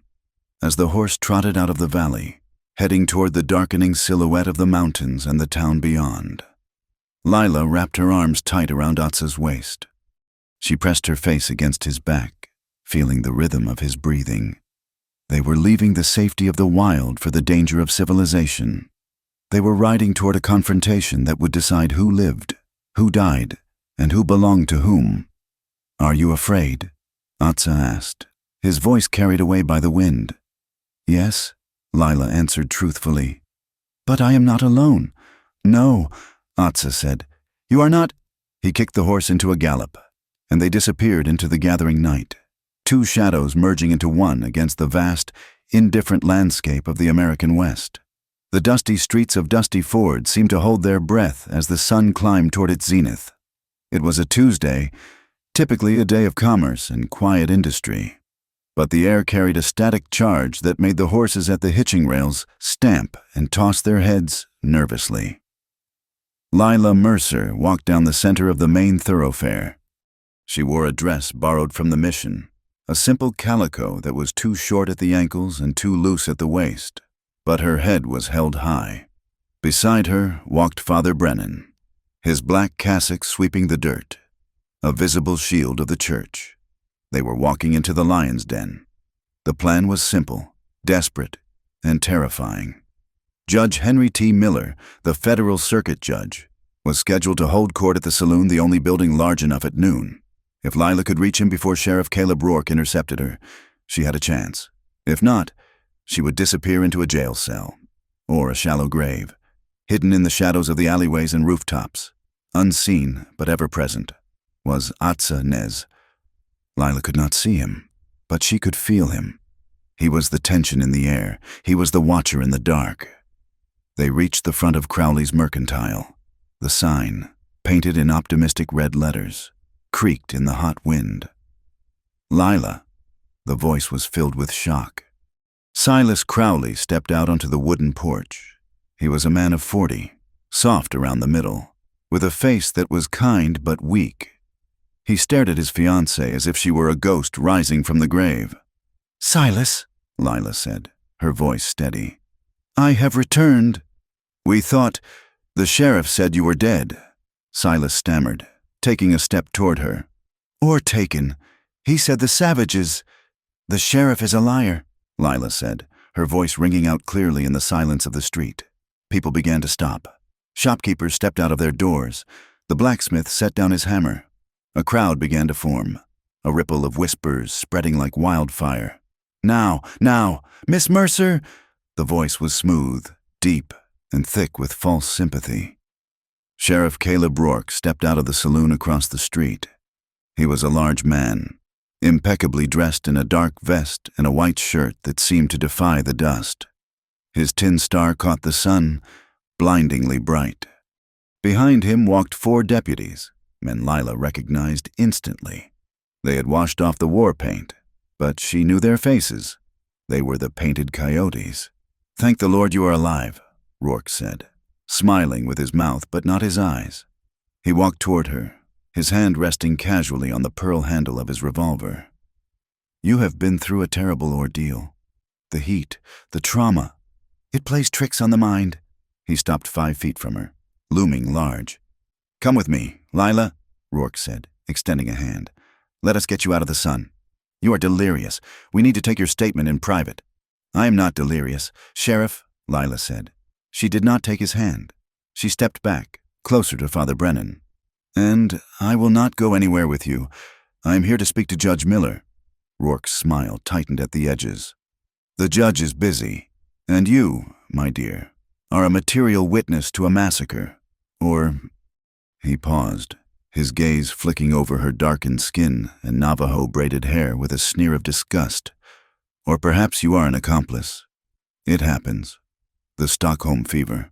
A white woman spends too much time with the bucks, and she forgets her own blood." The crowd murmured. The accusation hung in the air, ugly and poisonous. "She is no accomplice, Caleb," Father Brennan said, stepping forward. "She is a victim of your greed." Rourke's face hardened. "Step aside, priest. This is a matter of the law." He nodded to his deputies. "Seize her. She is under arrest for conspiring with hostiles." The 4 men surged forward. "No!" Silas Crowley shouted. Surprisingly, but he was shoved aside by a deputy. Lila backed up, her heart hammering against her ribs. The nearest deputy, a man with a scar across his chin, reached for her arm. Grinning, crack. A rifle shot split the air. The deputy's hat flew off his head, spun in the air, and landed in the dust. He froze, blinking. The roof. Someone screamed. High atop the livery stable, a silhouette rose against the sun. Atza Nez worked the lever of his Winchester. Clack, clack. "Let her go!" Atza's voice shouted down, echoing off the wooden storefronts. "It is the Indian," Rourke roared, abandoning his pretense of calm. "Shoot him! Shoot the savage!" The street exploded into chaos.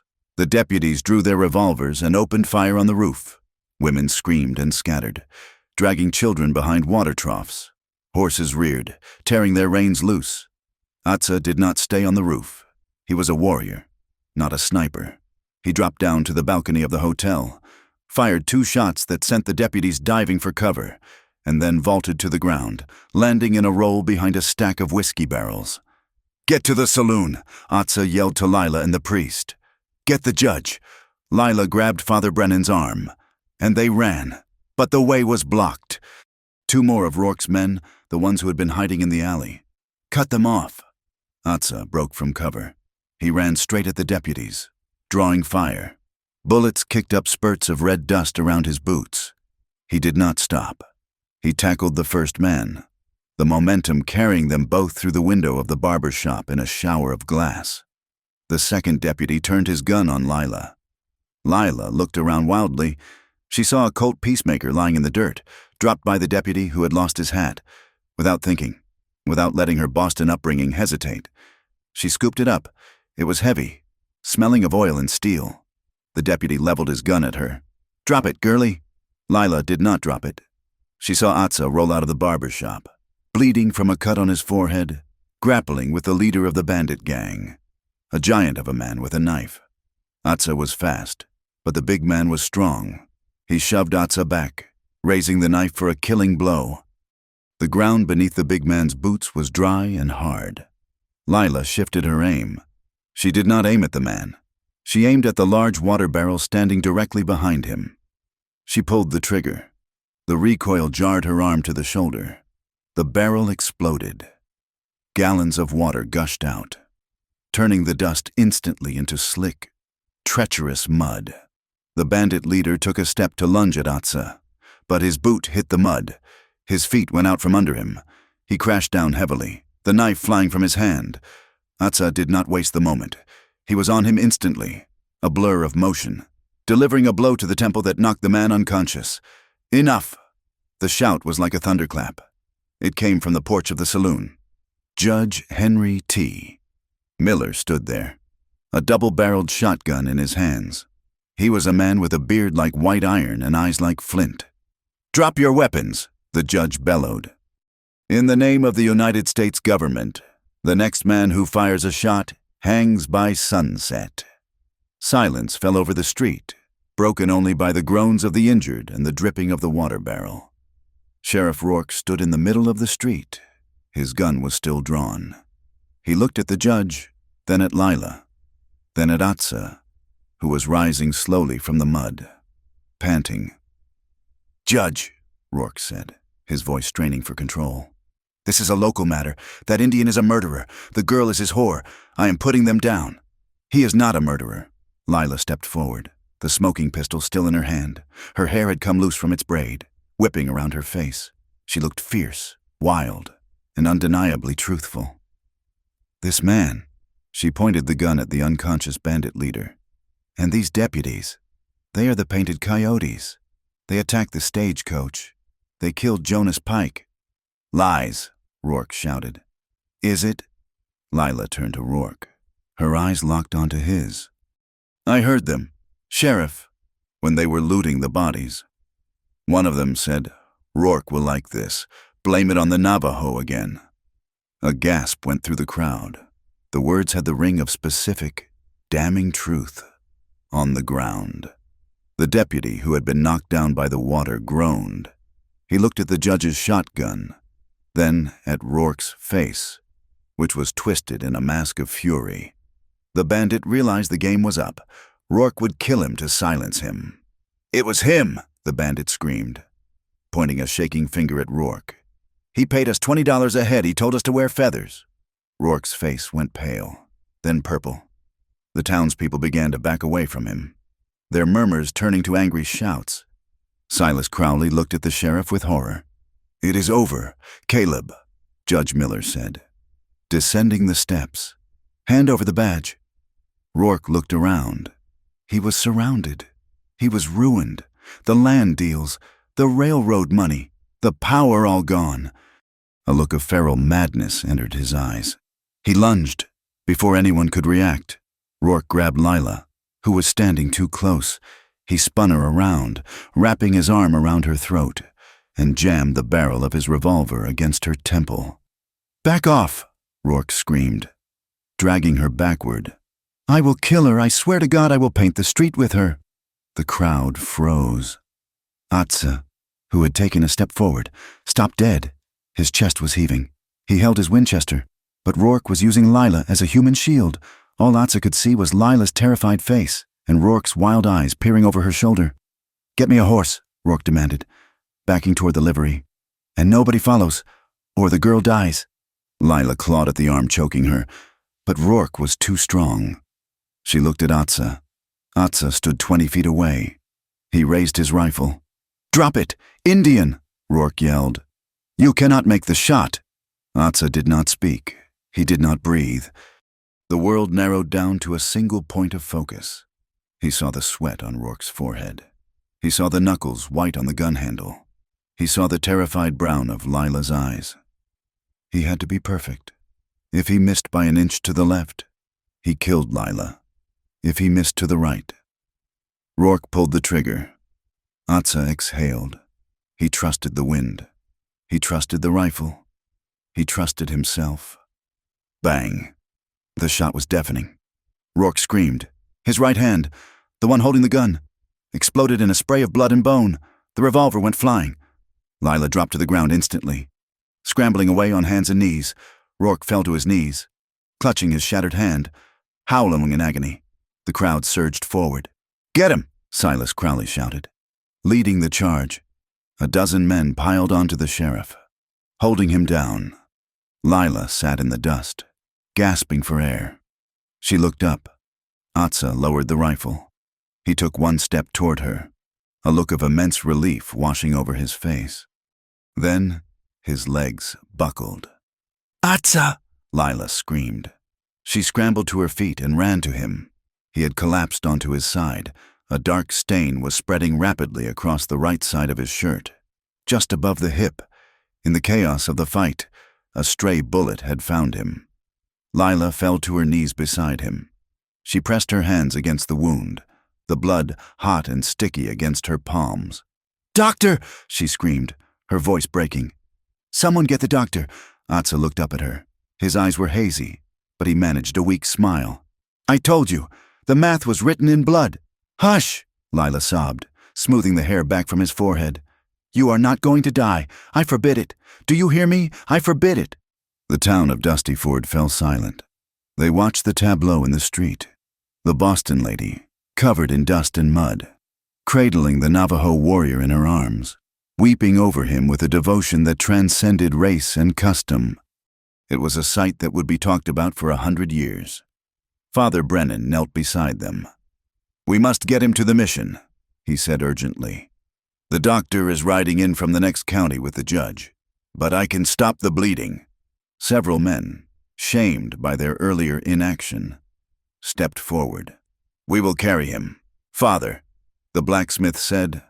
Lila did not let go of Atsa's hand as they lifted him. She walked beside the stretcher, her head high, defying anyone to speak a word against him. The night was quiet at the mission.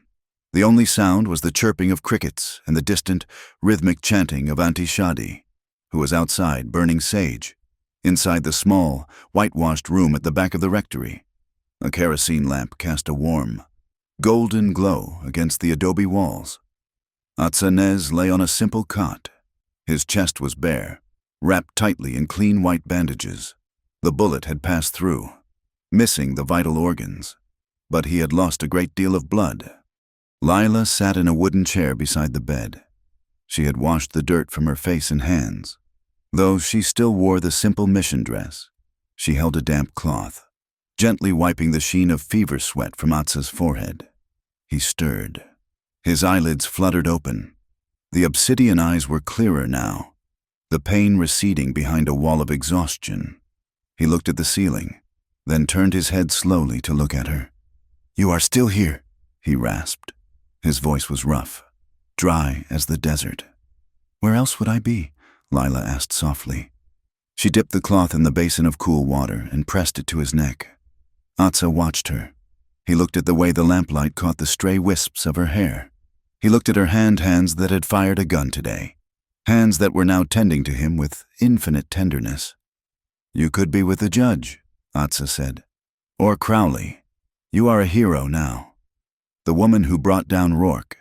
"I do not want to be a hero," Lila said. "I just want to be here."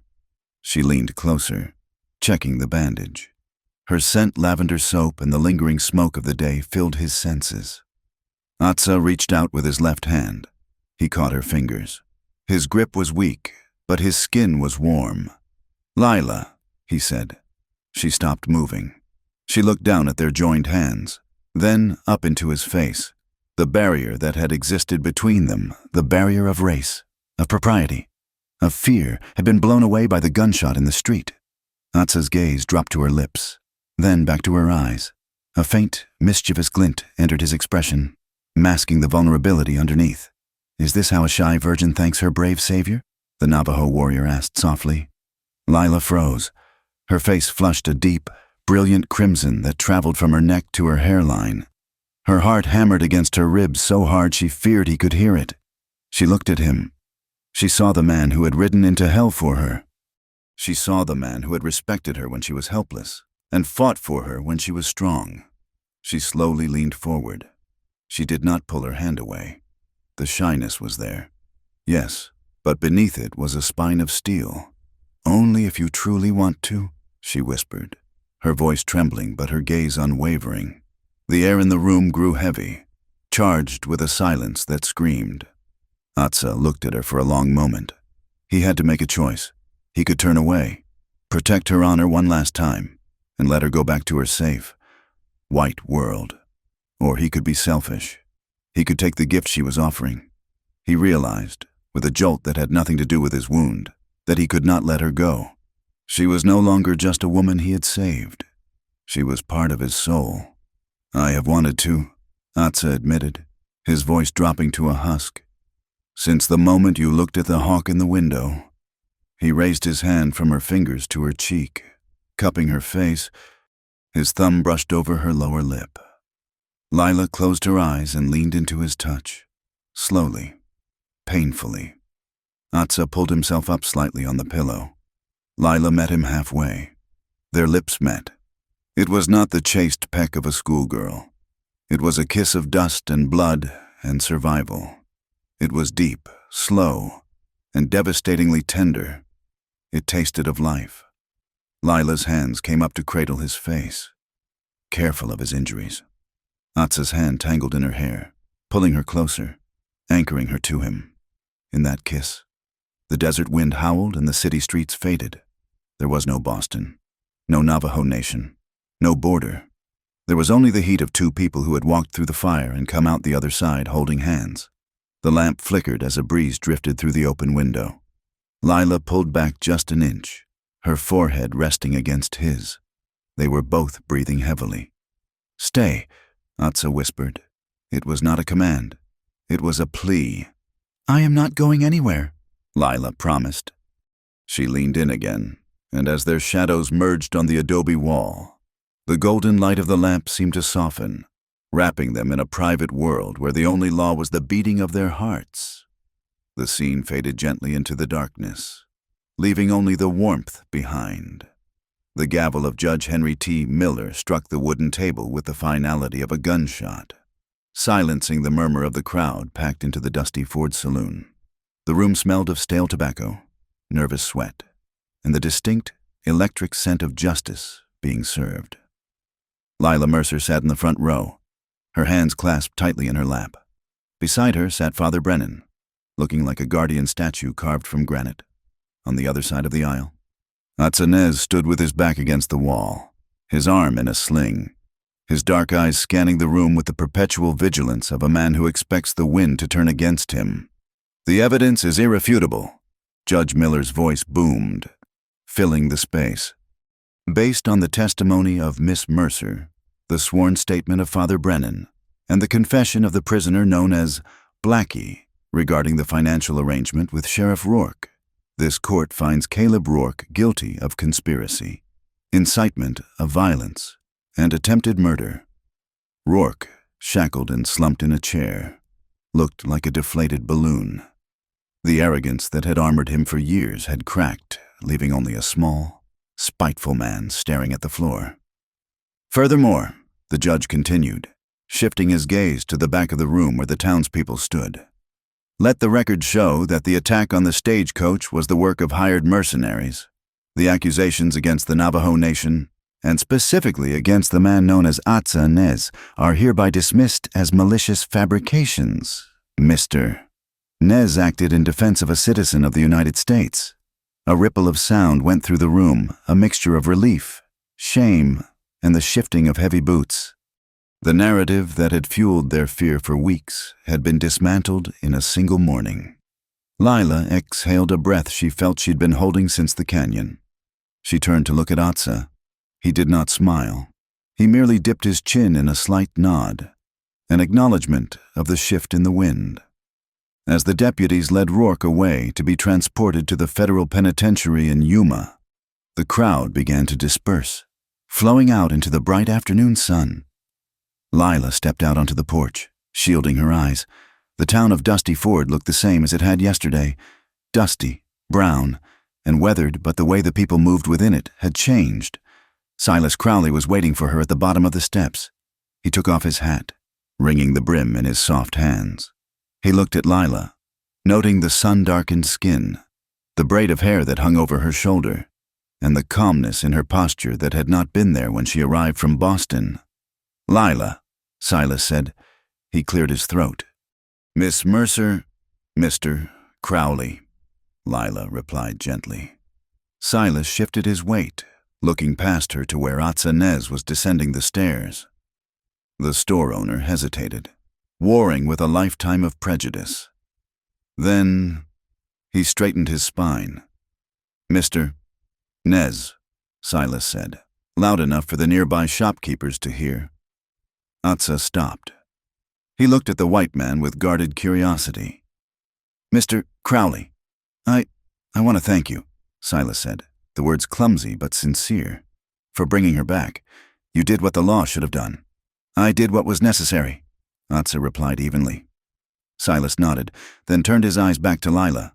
"Lila, I know, things have happened, terrible things, but I want you to know that the offer of my home still stands. People will talk. Yes, but we can weather it.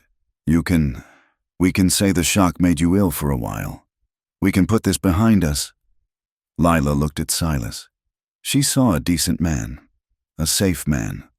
A month ago, she would have wept with gratitude for his kindness. She would have seen his offer as a lifeboat in a stormy sea. But as she looked at him now, she realized the lifeboat was too small. "You are a kind man, Silas," Lila said softly. "But I cannot put this behind me. It is not something I survived. It is who I have become."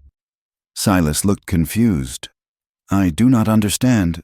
I am offering to overlook the circumstances.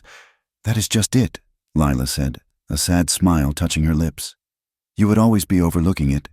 You would look at me across the dinner table and forgive me for surviving. I do not want to be forgiven for living. Silas." She stepped past him. It was a gentle rejection, but it severed the last thread binding her to the life she was supposed to have.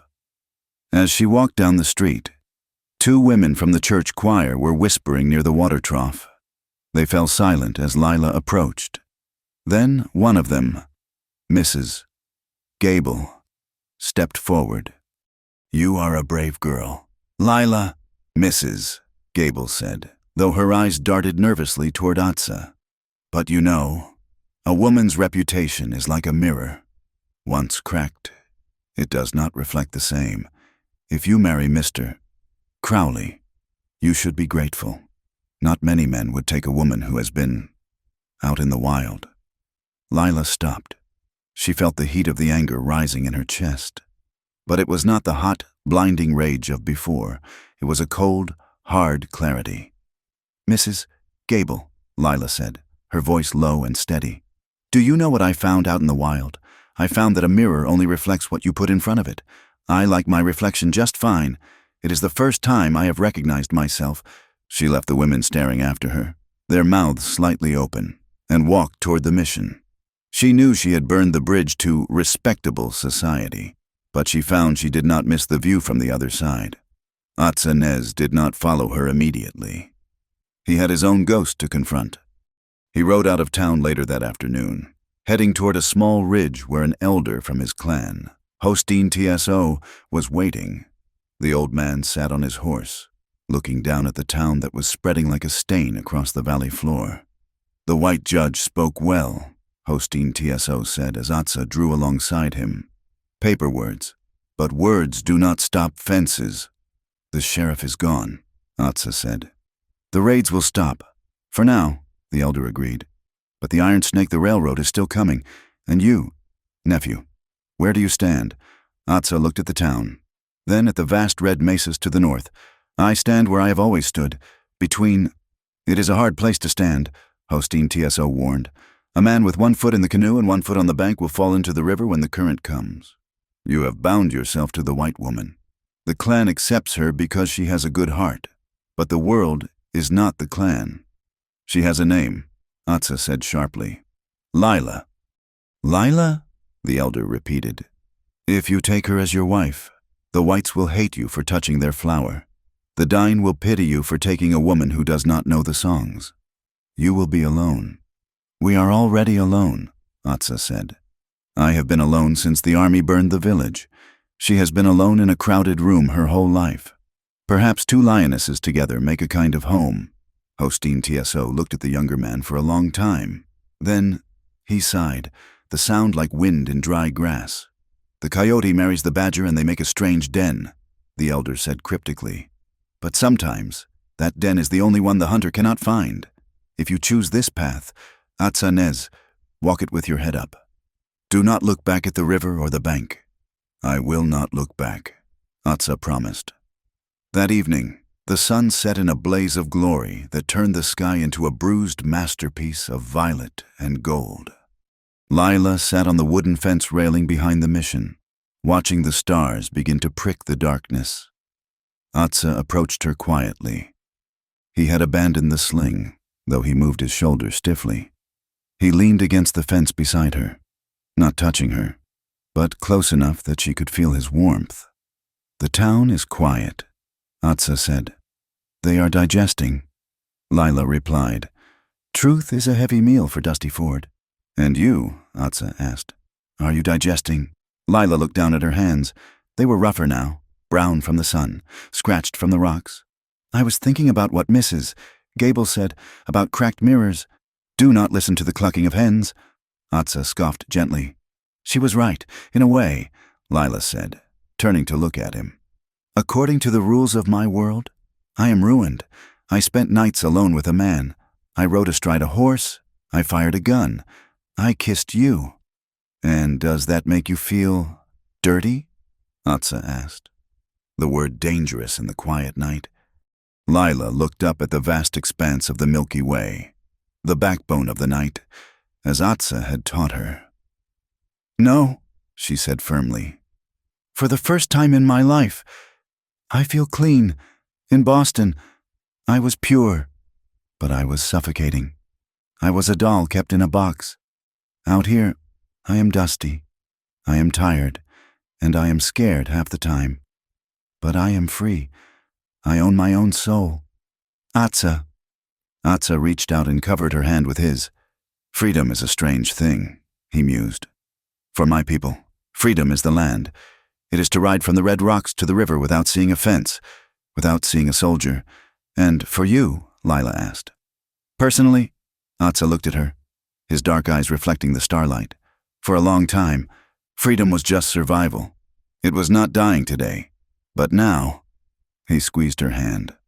Now, freedom is the choice to put down the shield, to let someone in, even though I know the world will try to punish us for it.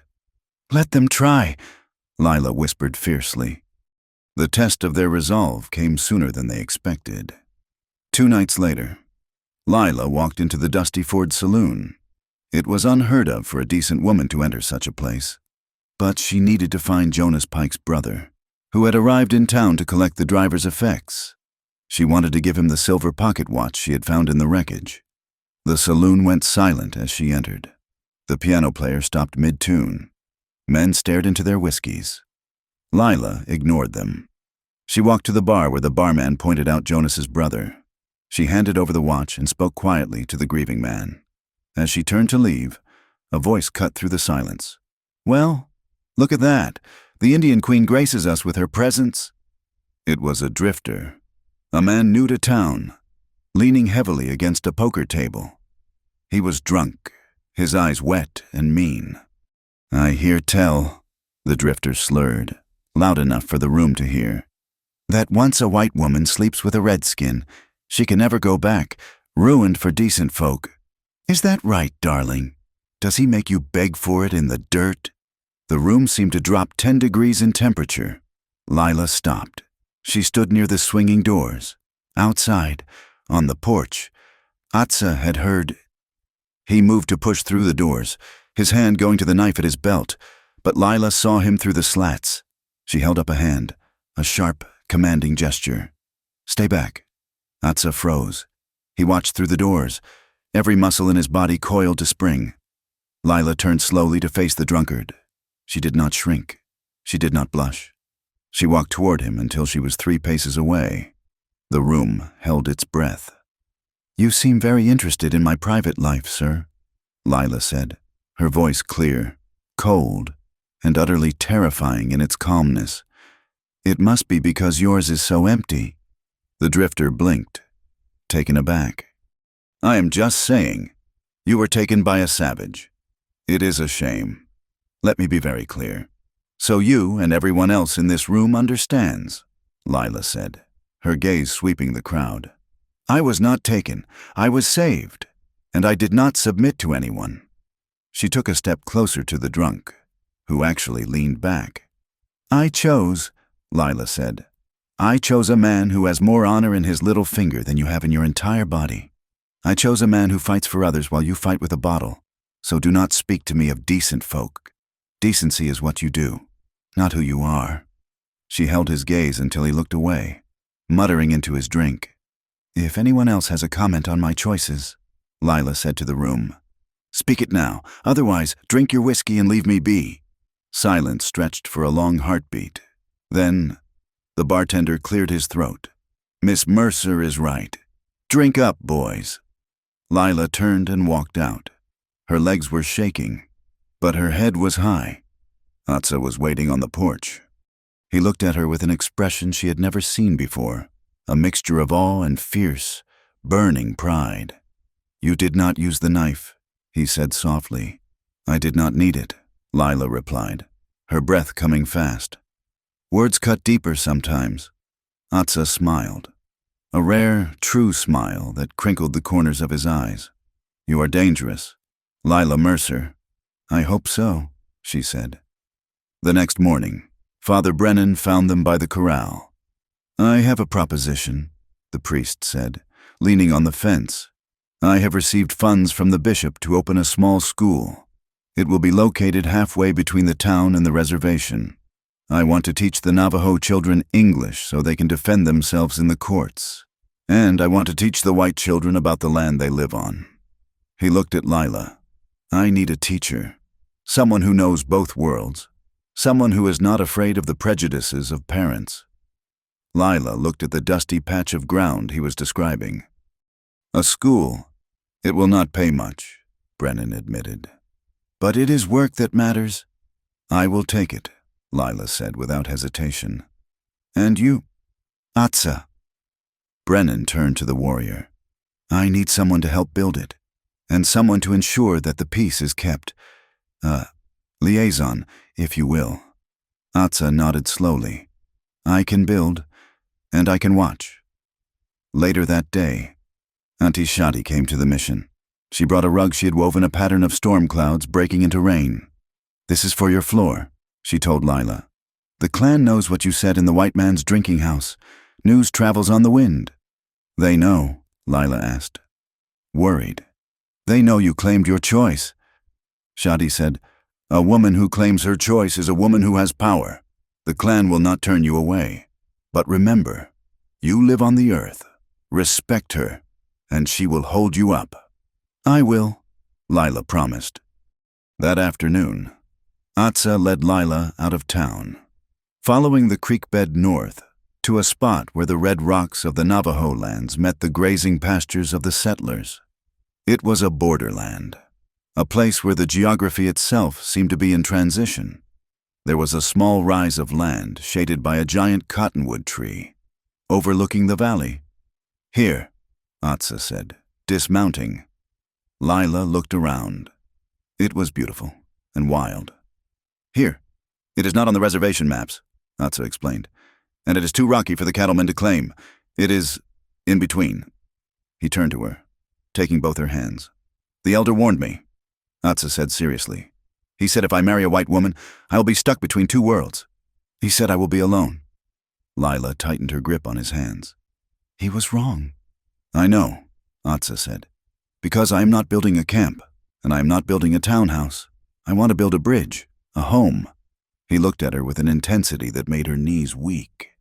It will be hard. Lila, the winters are cold. The money will be scarce. People will stare at us when we go to the market.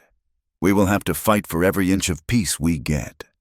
I am not afraid of hard work, Lila said, and I am done with peace that comes from silence. Then you will stay, Atsa asked. With me, in a house we build ourselves. Yes, Lila said. I will stay. Atsa pulled her into his arms. He kissed her forehead, his lips lingering against her skin. Then let us start, he said. Before the snow flies, they stood together under the cottonwood tree, looking out at the land that was no longer a place of exile, but a canvas for a life they would paint with their own colors. The falling action had ended. The foundation was set. The autumn of 1885 brought a golden haze to the high desert, softening the harsh edges of the red rocks and turning the cottonwood leaves into trembling coins of yellow fire. It was a season of harvest, of preparation for the winter, and on a wind-swept rise of land that sat precisely between the town of Dusty Ford and the Navajo Nation. It was a season of new beginnings. There was no organ music. There were no stained glass windows filtering the light into pious colors.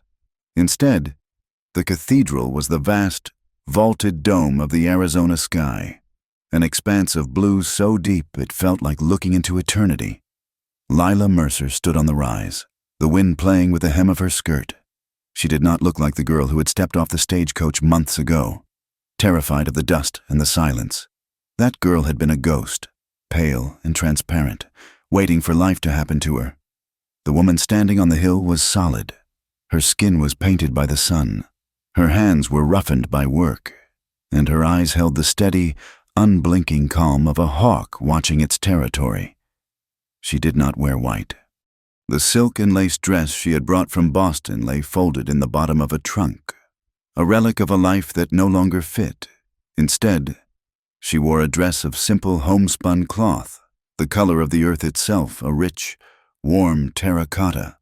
Around the collar and the cuffs, intricate patterns had been embroidered in black and turquoise thread. It was the work of Auntie Shadi, a blessing stitched into every fiber, marking Lila not as a white woman or a Navajo woman, but as something new, something in between. Facing her stood Atsa Nez. He had traded his buckskins for a clean white shirt and dark trousers, though he still wore the silver squash blossom necklace and his moccasins. His hair was freshly washed and tied back with a strip of new red cloth. The scar on his shoulder, a souvenir of their battle for freedom, was hidden beneath the cloth. But the strength in his posture was visible to all. Father Brennan stood before them, his Bible open, the pages fluttering in the breeze. But beside the priest stood Auntie Shadi, holding a basket of corn pollen and a length of woven red wool. "Dearly beloved," Father Brennan began, his voice booming over the sound of the wind, "we are gathered here, under the sight of God and the vastness of His creation, to join this man and this woman," as the priest spoke the ancient words of the Christian rite, speaking of honor and obedience and death. Auntie Shadi stepped forward. She did not speak English. She chanted in the low, rhythmic cadence of the Dene, a song that called upon the holy people, the mountains, and the four winds to witness the harmony being created. When it was time for the vows, Atsa did not offer a ring of gold. Instead, Auntie Shadi took the red wool cord and gently bound Lila's left hand to Atsa's right hand. Lila looked down at their joined hands. On the inside of her wrist, a faint, silvery line was visible, the scar from the first night in the canyon, when she had clumsily handled the knife he gave her, thinking she would need to defend herself against him. She traced the scar with her thumb, then looked up at him. That scar was the boundary line of her old life. It was where the fear ended and the trust began. Now, that same hand was tied to his, not by force, but by choice. Atsa," he said, his voice rough with emotion, "take you, Lila, to walk the path of beauty together, in the sun and in the snow, until the stars fall." "Hi, Lila," she replied, her voice steady and clear, reaching the back of the small crowd. "Take you, Atsa, to be your shelter and your fire. I choose you, today and every day." It was a strange congregation that witnessed this union. On one side stood a small group from Dusty Ford. Silas Crowley was there, holding his hat in his hands, looking wistful but resigned. The blacksmith, the baker, and even a few of the church ladies who had once whispered about Lila's ruin stood there, silenced by the undeniable dignity of the moment. They saw not a scandal, but a love that had survived gunfire and flood. On the other side, standing a little apart near the ridgeline, were a dozen Navajo warriors. They did not sit. They stood guard, their rifles held loosely, their faces stoic, but their presence was the seal of approval. They had not come to raid. They had come to honor the man who had defended the people, and the white woman who had learned to speak the truth. Father Brennan closed his book. Auntie Shadi sprinkled corn pollen over their joined hands east, south, west, north. What God and the earth have joined. Father Brennan smiled. Let no man put asunder. Atsa leaned down. He did not hesitate. He kissed his bride. And for a moment, the two worlds, the town and the tribe, the past and the future ceased to exist. There was only the center, the axis around which their new life would spin. The house they built was not large, but it was strong. It sat on a stone foundation, with walls of hewn logs and a roof of sod that kept it cool in the summer and warm in the winter. It stood exactly on the line where the grazing grass gave way to the sagebrush, a physical bridge between the two territories. Life was not easy. The winter of 1886 was brutal, bringing snow that piled in drifts against the door. There were days when the wind howled like a banshee, rattling the shutters, and days when the pantry grew dangerously empty, but they were rich in things that could not be bought in Silas Crowley's store. Father Brennan's school opened in a renovated barn a mile down the creek every morning. Lila walked there, her skirts brushing the frost from the grass. Her classroom was a chaotic, beautiful mix. There were the children of the poor white homesteaders, with their patched clothes and sun-bleached hair, sitting next to the Navajo children who watched everything with dark, intelligent eyes. Lila taught them the alphabet. She read to them from Robinson Crusoe and the Odyssey, stories of survivors and travelers. She taught the white children that Navajo did not mean savage, and she taught the Navajo children that English was a tool they could wield for their own defense. And in the afternoons, Atsa would come. He did not teach from books. He took the children outside. He showed them how to read the story written in the dirt. Look, Atsa would say, pointing to a faint disturbance in the sand. A coyote passed here 2 hours ago. He was limping on his left front leg. The white children, who had only ever seen the land as something to be conquered or feared, stared in amazement. Atsa taught them the names of the plants, which ones would heal a fever, and which ones would kill a sheep. He taught them to listen to the wind, to understand that the earth was not a dead thing to be owned, but a living thing to be respected. Lila watched him from the schoolhouse doorway one afternoon. He was kneeling in the dirt, surrounded by children. A little girl from town, the blacksmith's daughter, was laughing as Atsa showed her how to hold a hawk feather to catch the breeze. Lila felt a lump in her throat. She remembered the lonely, angry warrior she had met on the cliff, the man who believed he belonged nowhere. He had become the foundation stone of a community that hadn't existed before. He was no longer the bridge that people walked over. He was the pillar that held it up. One night, deep in the winter, a fire roared in the stone hearth of their cabin. The wind was screaming outside, a blizzard burying the world in white. But inside, it was warm. Lila sat in a rocking chair, mending one of Atsa's shirts. Atsa sat on the rug Auntie Shadi had woven, cleaning his rifle. It was a domestic scene, quiet and ordinary, yet miraculous given where they had started. Atsa set the rifle aside and looked at her. The firelight danced on his face, softening the sharp angles of his cheekbones. "I was thinking," he said, a playful glint in his eyes. "That is dangerous," Lila teased without looking up from her needle. "I was thinking about the night at the mission," he continued, his voice dropping an octave. "The night after I shot Rourke." Lila paused in her stitching. She looked at him, raising an eyebrow. "I remember," she said. "I thought I was dreaming," Atsa confessed, a grin tugging at the corner of his mouth. "The fever, the pain.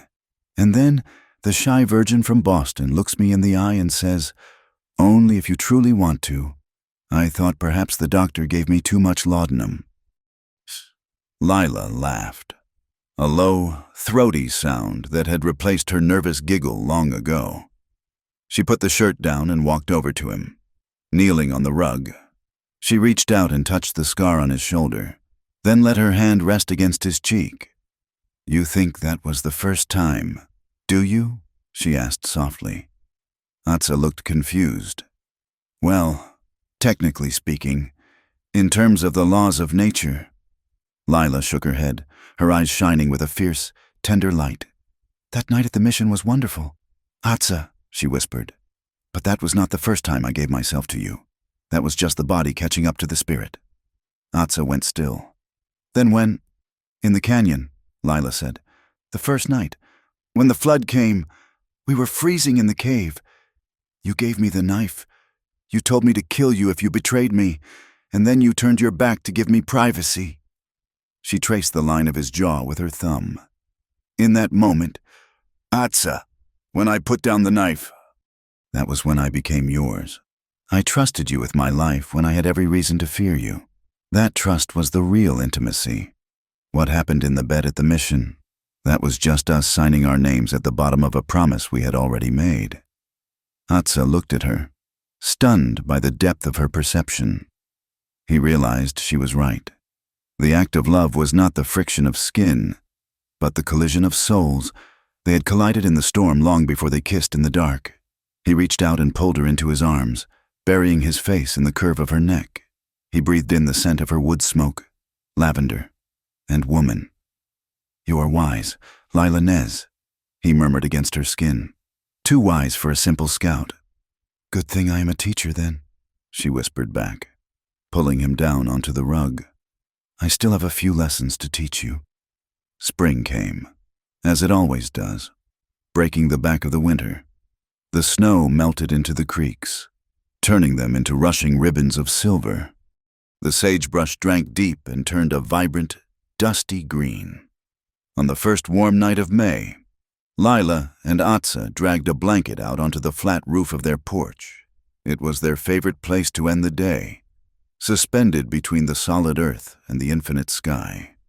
They lay side by side, shoulders touching, looking up at the canopy of stars that stretched from one horizon to the other.